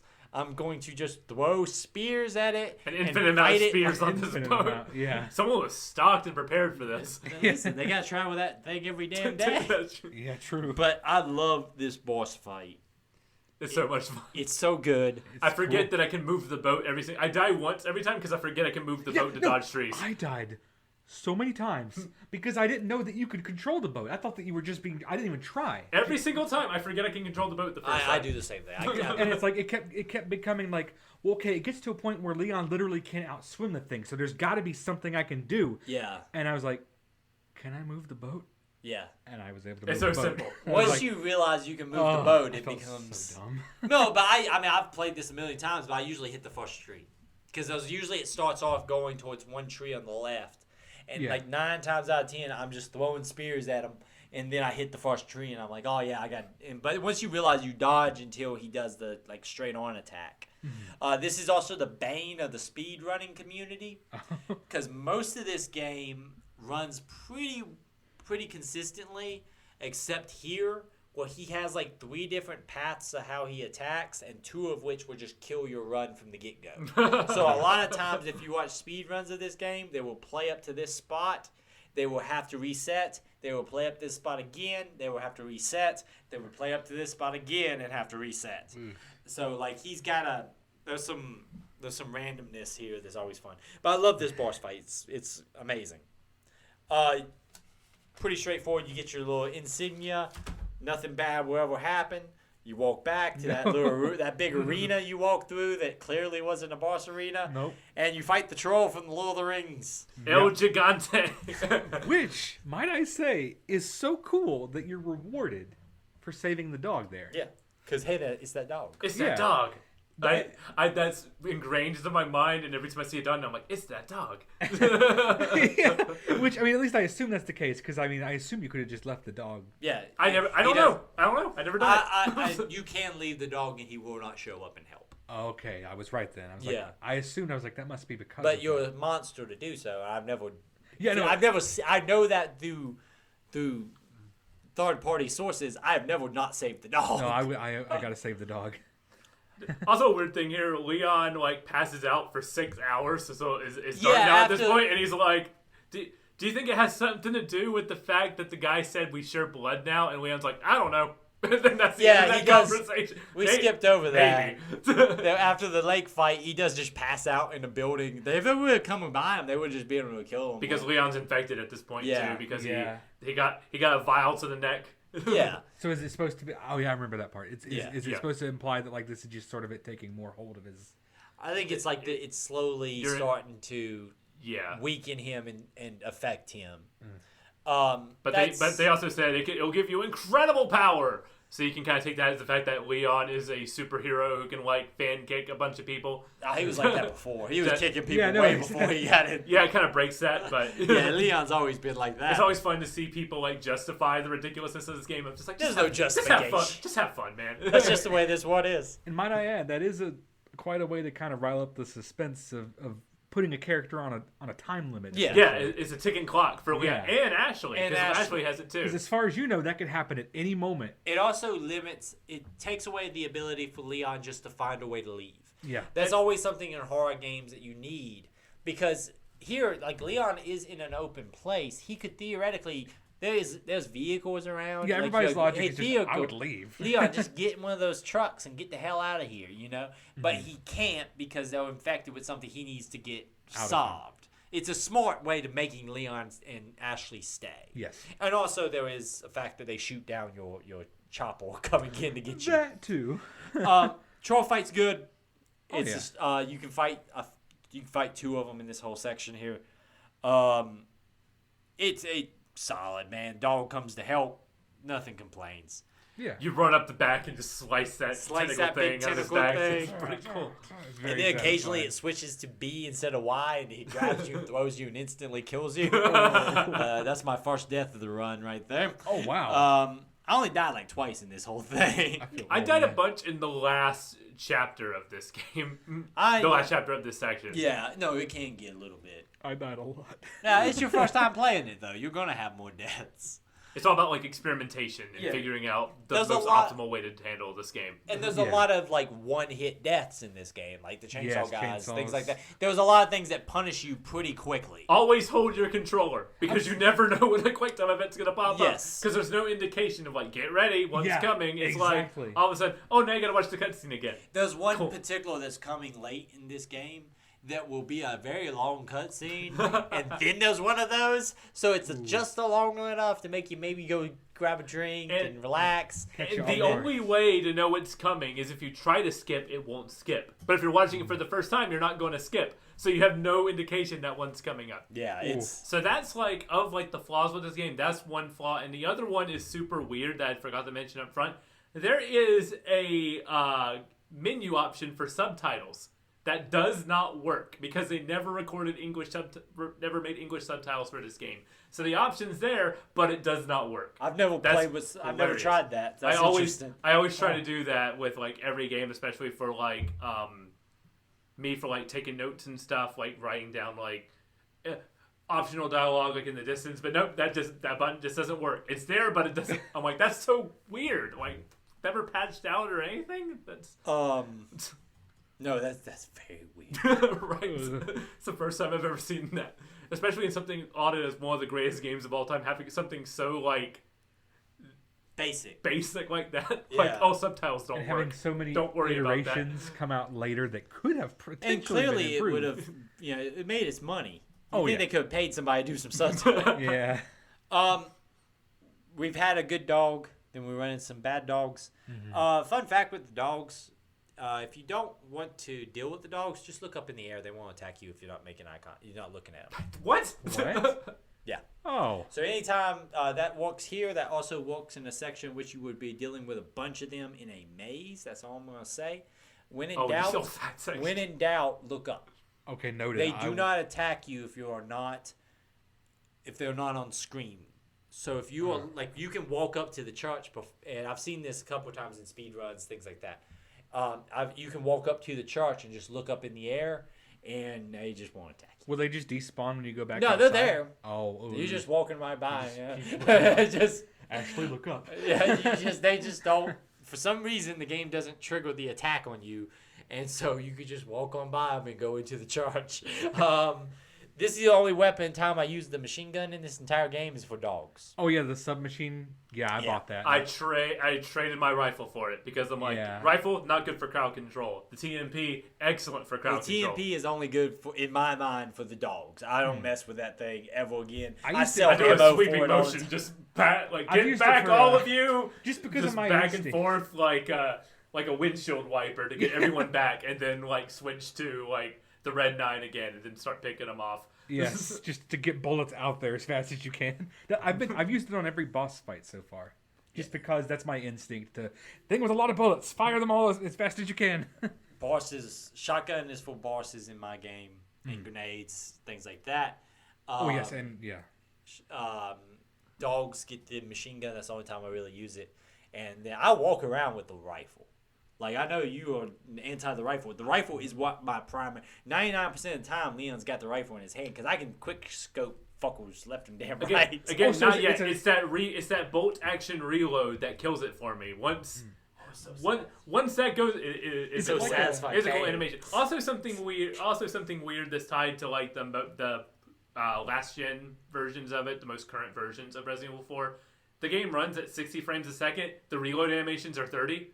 So it's only noticeable in like the full shotgun reload, because all of a sudden, the full rifle reload, because all of a sudden Leon's going half speed, like putting the rifle in while everything else is moving. It's weird that they couldn't up the frame. I guess because there's no additional like frames of animation there, just like a stock animation. That's probably because That's like probably it. Like Leon doesn't load the appropriate, like for the shotgun he loads It's always two two shells. bullets. For the rifle he always puts 5 in. Yeah. So it's a stock It's a canned animation. Even though, so like you're loading 1 bullet, he loads 5.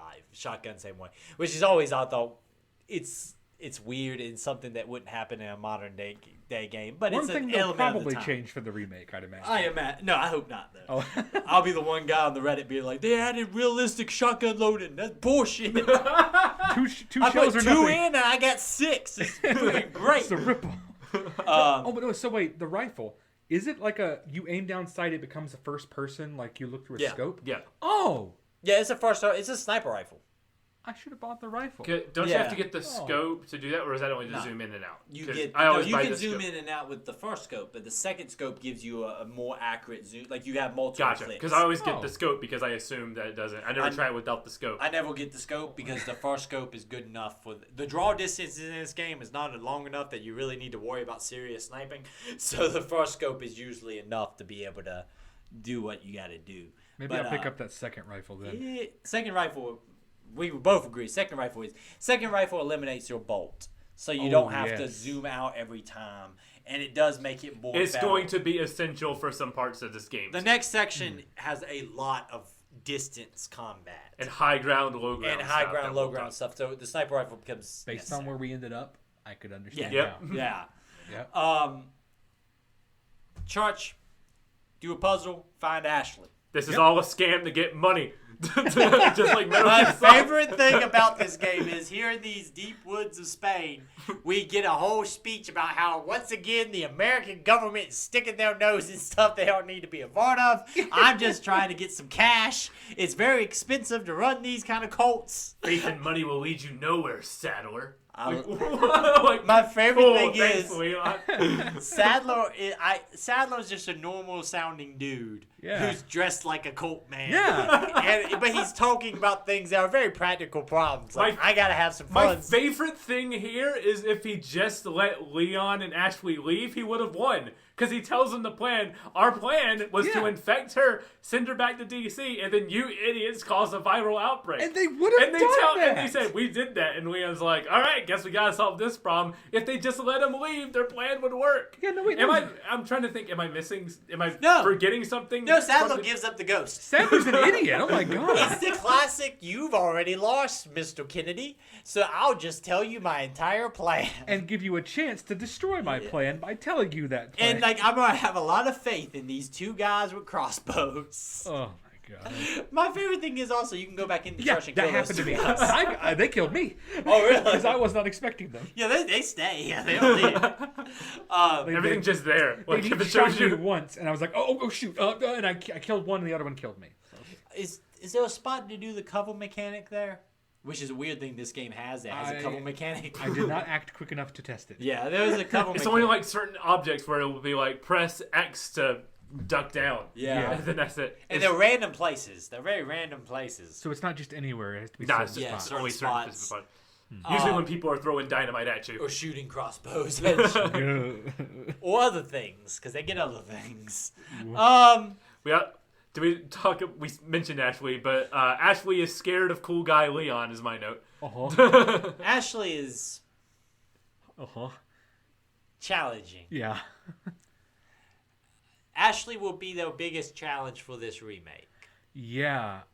So, I said that how I usually play this with Ashley having the suit of armor skin where she can't take damage and she can't get picked up. And that makes this game a lot more enjoyable. I don't mind the escort. I don't mind the escort stuff because one green herb, no matter what her health is, will heal her back to full health. So you don't need to waste. So you don't need to mix. You don't need to mix things and waste those on. The only thing you do need to mix with her is yellow herbs because those will increase your health. And it's good to like have like a little bump to increase her health too. Ashley don't get shit. I get all the yellow herbs. Max health for Leon. Ashley can shut up. But if one green herb can heal her, then it's not like worth. It's a balancing act because usually you want those yellow herbs for yourself. I was a bit worried with Ashley because I had that moment where the second tutorial popped up for her when we got her, and I was like, oh no. I will say the escort mission, like a lot of the meme is Ashley screaming, Leon! All the time. Yeah. Ashley does a decent enough job of getting out of your way. If you aim at Ashley, she will always duck. Yes, if you First thing get I did decent, was aim at her. Yeah, but no, she will duck. And she ducked. Yeah. Using the stay and come mechanic is very, very important. Because if you enter a room, just keeping her by that door 99% of the time will keep her out of trouble. Or stick her in a corner. If you got a big room, you can also tell her go hide, and she'll go jump in the dumpster, and she will stay in that dumpster for the whole time you're in that room. Yeah. So you can just stick her in the dumpster, go Clear do out what you a got whole to do, area. and then come and whistle, and she'll come back to you. Yeah, I think the only thing you can't do is leave the area. It'll say like I can't leave without Ashley. And then you just whistle, and then you can leave immediately. Yeah. So like just having her in that dumpster during like the big fights is something like you're gonna want to do. That makes the difficulty a lot less scary. It doesn't. It's not. Escort missions are like objectively bad mostly. Yes, I would agree with that. But this one's not bad. There's enough way to like circumvent the annoying stuff that would be associated with it. Yeah. That although anytime you like instead of like catching her. When you try to raise up a ladder, she'll call me a pervert for some reason. I'm like, I'm not looking up. I'm just moving up this ladder. Yeah. I didn't know that. I'm calling her. Because she's wearing a skirt. You can look up it. Yeah. My God. This game was 2005 and it's Japan. Yeah. So. Yeah. And another thing about Ashley that I noticed is having her around and not putting her in a dumpster might be beneficial sometimes because she calls out things. Yeah. She could be call-outs. Yeah, she will call out enemies coming at you. She also gives you these. Anytime you kill an enemy with a headshot, she'll be like, yeah. Yes. She's not as bad as the memes will tell you. Right. I've never understood the, like... And also, the game does a lot of sequences in which Ashley is not around. They find a lot of reasons to keep Ashley not around you. There is a point in which Ashley will become very escort heavy for a very short amount of time. I think you know probably the spot I'm coming to. Just kind of tough it out for that. Because the game does start to take her away a lot. Not to get too heavy into like stuff that we'll talk about with part 2, but right around the time it starts to get draining is when you don't have to worry about that for a while. She goes away for a very long time. So they are aware it's not 100% an escort mission going forward. This game seems play tested. The point was like, when do people hate this? When do people get cut tired it of it? off? Yeah, That's good. That's good to know. Because this game, there's so many points in this game that we'll talk about because it had a tumultuous development that this game could have collapsed, and for some reason it stays consistently good. But for some reason, like, the fact that this game is good all the way through despite its troubled development is a miracle. This game should not be as good as it is. This game is filled with one-off mechanics and things that will never be seen again. It's a design nightmare. Like, there's not a lot of, like... There's a sequence right here. We'll get to something here. So, you get Ashley. Like I said, you can go back in the church if you want to kill those two dudes. But you have a sequence which you're being chased through the environments you've already been into. They do a lot of that where you're backtracking through areas you've been. That leads to the big holdout fight, right? That whole sequence, you show up, our buddy there. Oh yeah, another early 2000s thing. I see the president has equipped his daughter with ballistics. It's I go back and forth. I love that line as much as I hate that line. That's where I'm at. Because I'm like, that's a totally stupid line. Yeah. But I don't know where I fall at, because you just gotta get to the point. Everything in this game is like the insanity level is turned up to 11. Like, of course he's gonna say that. Yeah. Lewis himself comes and goes from this game so randomly.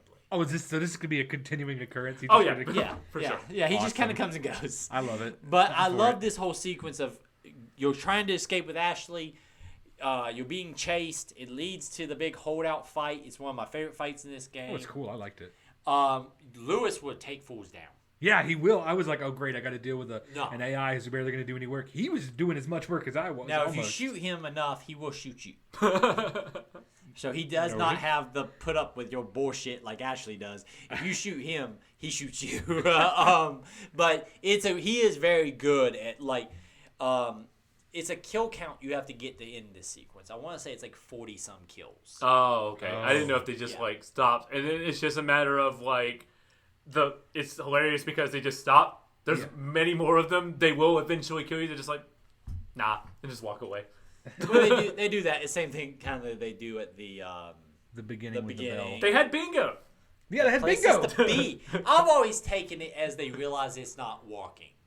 Like, that's the way I've always taken this scene. Like, we're trying to get in here, but these guys are killing all of us. We'll try again. They gotta leave eventually. Or maybe the chief is like, I'll deal with it myself. Because he literally writes a note saying, I'm going to ambush these fools at this shed. Yeah. And then you go into the shed. But I do like also, like, I've always taken it as, we've lost too many people, let's get out of here. Because you kill, I think you have to kill 42. Okay. In the sequence. The meta way to do this is just go to the stairs. Because those stairs become the greatest gridlock in the history of video games. You can just take those guys down. Also, this sequence, because it's nighttime, is where you can trigger the parasites. Where now they will, if you blow their heads off, some of them will randomly shoot the parasites out of their heads. It's the ones with like the glowing red eyes that I've noticed. Yeah. It is those every time. Yeah. Okay. Yeah, but also the game will only allow you to spawn 2 of those on screen at the same time. I'm not complaining about that. I love that. I know a lot about this game. Yeah, I didn't even know. So, yeah. So, in this sequence right here, if you have 2 of them spawn and you put them on the ground, the game won't allow more than 2 to be spawned, so you can keep blowing heads off. Huh. And a higher difficult in professional mode, does that change at all, or is it? I'm pretty sure that's the same. Abide by the same rules. Because I want to say it's more of a tech issue of having more than 2 of those things on screen. Gotcha. Those things are dangerous, though. They got a lot farther reach, and when they're on the ground, they're easy to forget about. Yes. And they will smack you from the ground. So, yeah. Once the knife tentacle comes out, that's when they officially are designated a problem. Yeah. Like priority.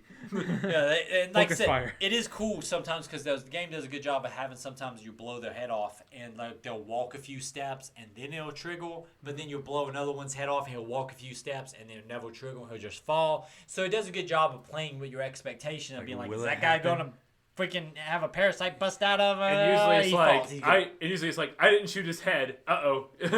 Versus I shot him in the head. But when you do shoot him in the head and it pops up, it's like a 50-50 chance that it's gonna do that. So it keeps me on my toes. I've always loved that mechanic. I love this sequence so much. My favorite thing about this is he just pieces out. Yeah. I got somewhere to be, guys, and walks away. Yeah. And Leon's like, wait, what? Okay, it just disappears. First time Leon's rational here. Like, what? I'm questioning something that's weird. Yeah, just straight up pieces out. Also, this is kind of the example of the game hiding Ashley for you, so you don't have to worry about Ashley in this sequence. Hide upstairs. Yeah, it's just you and your bro hanging out, throwing grenades at people trying to kill a bunch of bad guys. Yep. This is what I wanted to talk about, the two paths. There's two paths here. You can go down the right-hand side, which is the troll fight. You go down the left-hand side, that's the arena with the two chainsaw people. I usually go down both just to get a bunch of treasure. You don't need to do both of them? No. I did both of them. Yeah, you don't have to do both of them. You can just do the one, get the key, and you can go on about your business. I just went left. I did the chainsaw. Yeah, I usually do the right one because he's technically the fastest way is to go the right because that's the troll. You do both of them, right? I did them both. You've done both of them before. I've done both of them, yeah. Okay. I enjoyed the troll more. Yeah, because you have the shot of knocking the rocks down on him. I missed that opportunity, but because I did, that was I think that was my favorite fight in the game so far because of the suspense of like trying to stun him long enough to get to a door and chop down the chains. And it's like hearing it approach from behind me and I can't turn around because of the way the game works. So it's like, and that was so fun. You know, there is a mechanic. Like you can theoretically go in there, knock the rock down on him, to stun him, turn around, knock all the chains off and run. Yeah. And get out of there. I missed the rock. I was like, oh, I bet that was a one-time thing. Yeah, he doesn't kill him, but it is a good free stun, basically. But yeah, like I've always thought that was a cool thing that you don't have to go down the other path. So it's like if you go left, you get the cool chainsaw fight. You go right with the two chainsaw people. You go right, you gotta deal with another troll. And I've always thought that's a good that's not something you see a lot in modern games because people are gonna be like, that's a waste of design. We designed two sequences and they only gotta do one. And the player won't even see one of them. They're not even gonna see this thing. Screw this. I'm gonna make you do both. You gotta get two keys now. But that's the thing for the remake. Will you be able to do both, or I sure hope not. But I don't know how like the trolls walk in the remake. I have so many questions. Yeah. Because the trolls are a very action-focused thing, and this game, I think the big thing is Resident Evil 4 remake going to be an action game or a survival horror game? And we don't know that yet. Have we seen anything about this game? So a very, very, very short gameplay sequence of what looks to be the sequence when he walks up to the first house at the beginning. Oh. Very, very short. I'm talking... It's at nighttime, though. Is it night? You do see Ashley. You see Ashley. She looks pretty much the same here, better model and all that stuff. But she is, you do see Ashley running through some woods in the trailer. You get the Spanish guitar. You get Ashley running through the woods, and you get Leon. There's a sequence of Leon walking up to the house at the beginning.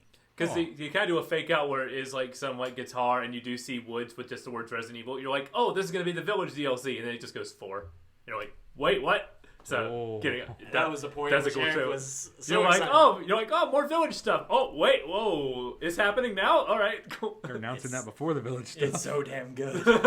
I'm so excited. I'm gonna take a day off work. But no, that's a very good question. Do you do both in there? How does this walk in that game? Because that's my biggest question. How do you make even just this section? Like, how can you remake this without it like losing its identity? Yeah, completely. There's so much part of this game that's very unique to Resident Evil 4. Like, some of these sequences just don't... Like, you have to pick a tone in modern games in a lot of ways. This game doesn't pick a tone.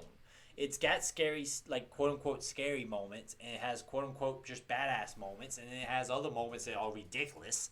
It's just, like, the game just does kind of what it wants to do all the time.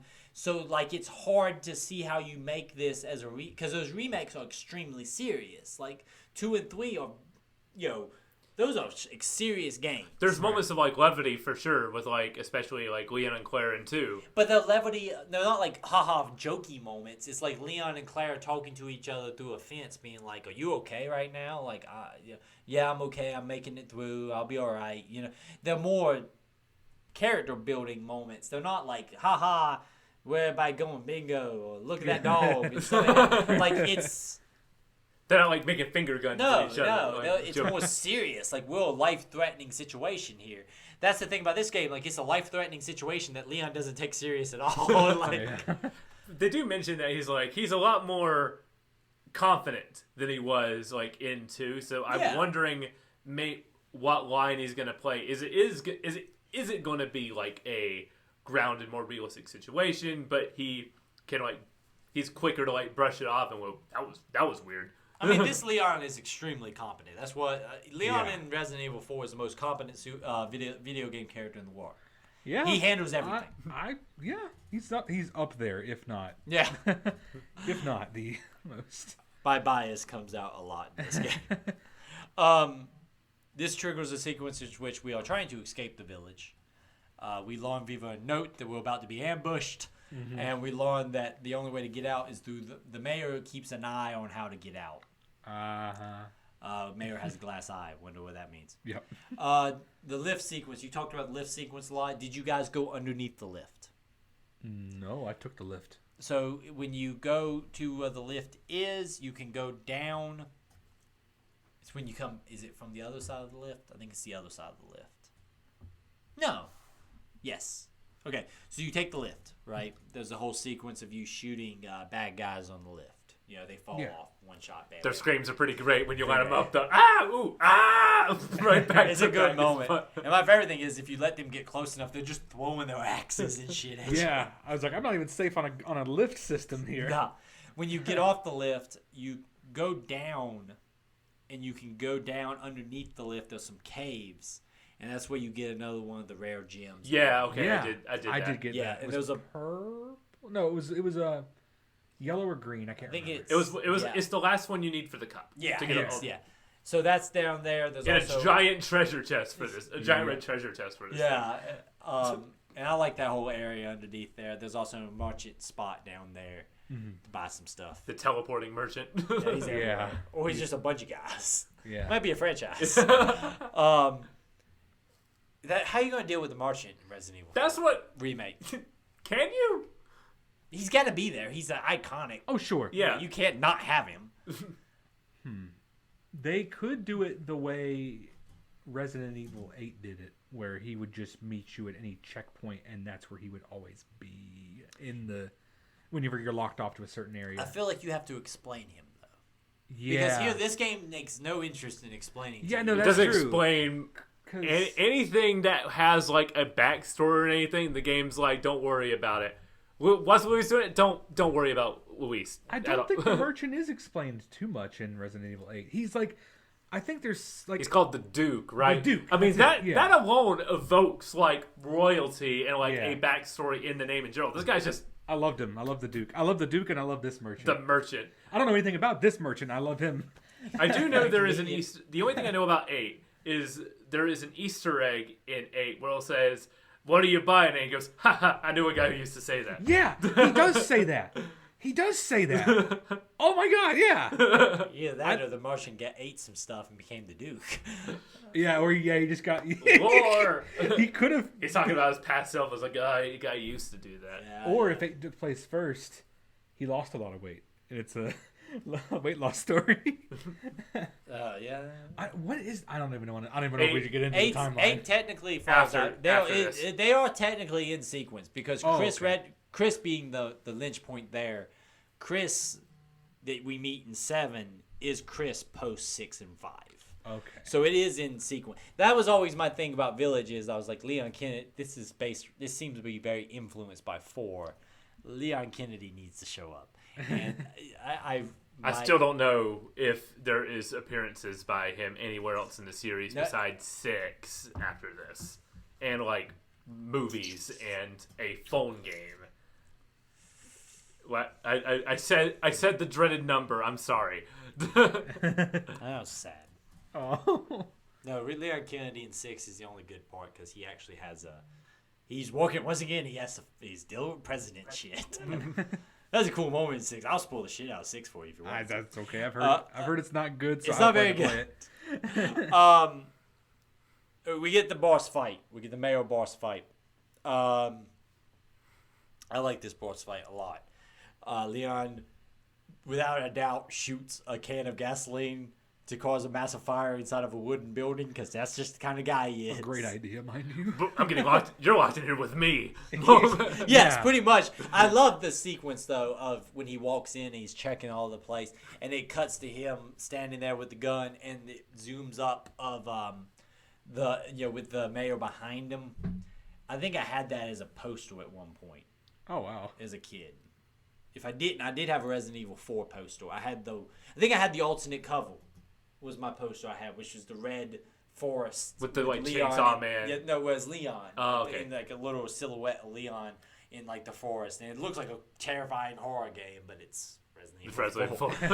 I think I had a Resident Evil 4 poster for a very long time. Kind of sad I don't have that anymore. Oh no. This boss fight's cool. Yeah. Shoot him a bunch. I love it. Then his legs fall off and he swings that was so around. Cool. That was so cool. I loved that part. It was like, I wasn't sure. I was like, okay, is it the legs that are going to be the problem or is it the upper half? And it was like, yep. Do you see how built that dude is? Of course it's the upper half. Yep. Yeah, good point there. He's done some push-ups and pull-ups, man. He's an elected official. You know what? Yeah.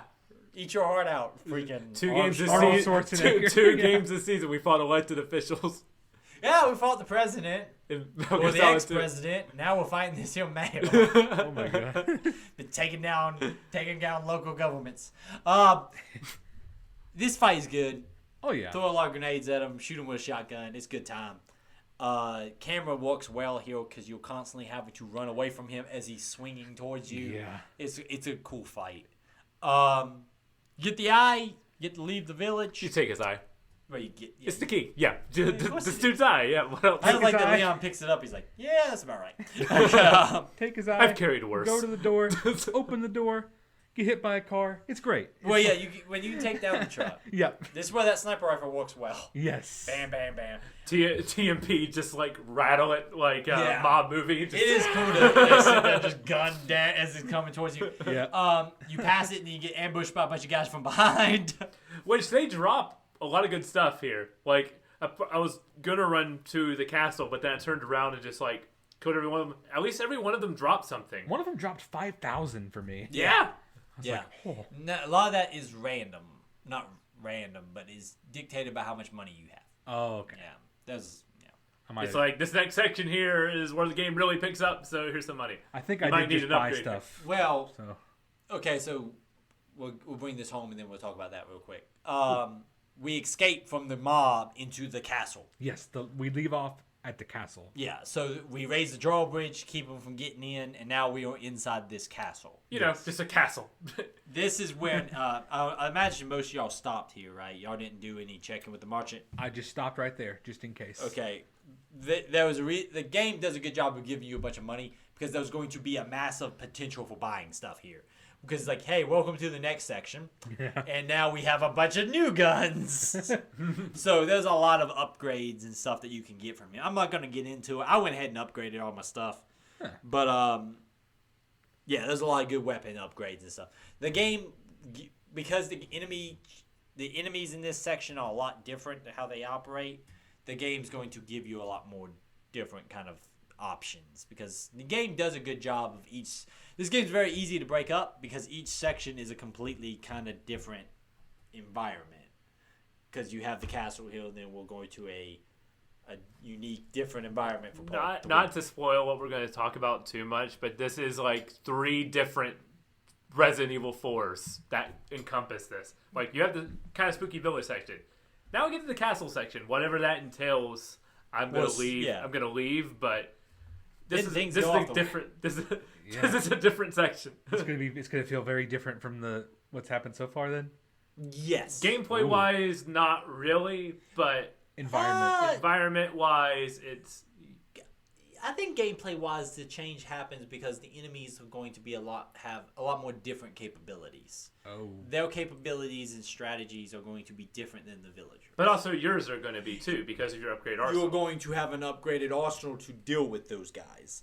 Nice. And also Leon Kennedy, being master of his environment, is going to have other tools at his advantage to deal with them. So the game does a good job of always, when you go into these next areas where the rules change, giving you new tools to be like, yeah, they changed the rules on you. What a shame. But here the merchant is being like, semi-automatic rifle.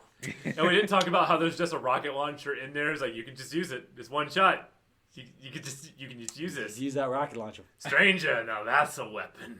Is it free? It's just a free one shot? No, It's expensive. 30,000, I think. But for But just it's one shot? For one shot. But Think about the options you have for that one shot. You know that big old troll? My guess, not to ruin the fantasy of it, but I assume it just one shots anything. Is it like a freebie? not. Not. It's like a get out of jail free card. Like, I messed up. I'm on the verge of death. Let me reset the balance to 0. I see. If you're getting mobbed, I imagine a lot, it would be a good thing to have and be able to be like, and now everything's clear. Let's go about our business and get health and get ammo and stuff like that. Or because they all explode, you can just instantly pick up all they drop from that one shot. I have never bought it. Yeah. Ever. Because it's always been like, It's one shot, 30,000 or 3,000? Never seemed like a deal. No. This guy needs to cut me a deal. I'm spending a lot of money with this man. I'm his only customer. Unless he's been selling those fuckers those crossbows. Yeah. He woke up, he just opens up a different case. He's like, you want crossbows? Got crossbows. That looks like the model that guy right there just got himself a couple of new hand grenades, so you're probably going to need this crossbow to take care of that. He's a smart businessman. Sell to both sides. You're constantly getting more money. Yeah. It's like that would explain where they get some of the stuff they're going to end up with. We'll get there. It makes a lot of sense. Resident Evil theory, is the merchant truly neutral? No, I think he's selling to everybody. They're going to end up with some hardware that seems like he's the only man who could provide. He's like DJ in The Last Jedi. He's selling weapons to everybody. Yeah, everybody got a price. So, of course, next time we will be back with part 2. We will play up to, what's the chapter we will play up to, Michael? 4-4. You're going into 5. 4-4, yes. Cool. Which would take you to another When it says location. starting 5-1, that's where you're going to stop. Gotcha. I'm interested to see how everybody feels about this next section. I like this next section a lot. It is not my favorite part of this game. Which usually when I talk to people who played it, it's usually they start loving it after the village section. So it's going to be interesting to see where you follow, John. Yeah. Because I like this next section better than I like the village section. It's always like I push through. Sometimes I would push through the village section to get to where like I think the real meat of the gameplay is, and I think that's in here. But we'll see what you think. And like I said, I'm not complaining about this at all, but it's not usually my go-to like favorite. But I think it'd be interesting. Obviously, I'm enjoying the hell out of this, Michael. Yeah, same. I love this game. How you liking it so far? This is a fun game. It's a very good game. I'm glad to finally be able to play it. It's a video game as video game. It really is. We will, of course, be back in 2 weeks for Resident Evil 4 Part 2. Definitely enjoy that, playing through that. And then we will finish the game off in Part 3, of course. There's also a Resident Evil show coming this month. And depending on how we feel about that, we might try to do something like that. I've tried multiple times on these Resident Evil shows, and usually I watch it and I go, why did you do this? And we don't do a show. Like the animated show they did where I was like, Leon Kennedy and Claire are here, my favorite Resident Evil characters. I watched one episode. Oh, no. It was bad. It was real bad. I didn't like what they did to my boy. But yeah, so I need to probably watch that movie one time. The writers went to bingo. And with that, we call it a night. Stay to the save on TikTok, Twitter, and Instagram. Stay to the save at gmail.com for your emails. Hit us up, reviews, all that fun stuff. Have a good one. Stay safe out there.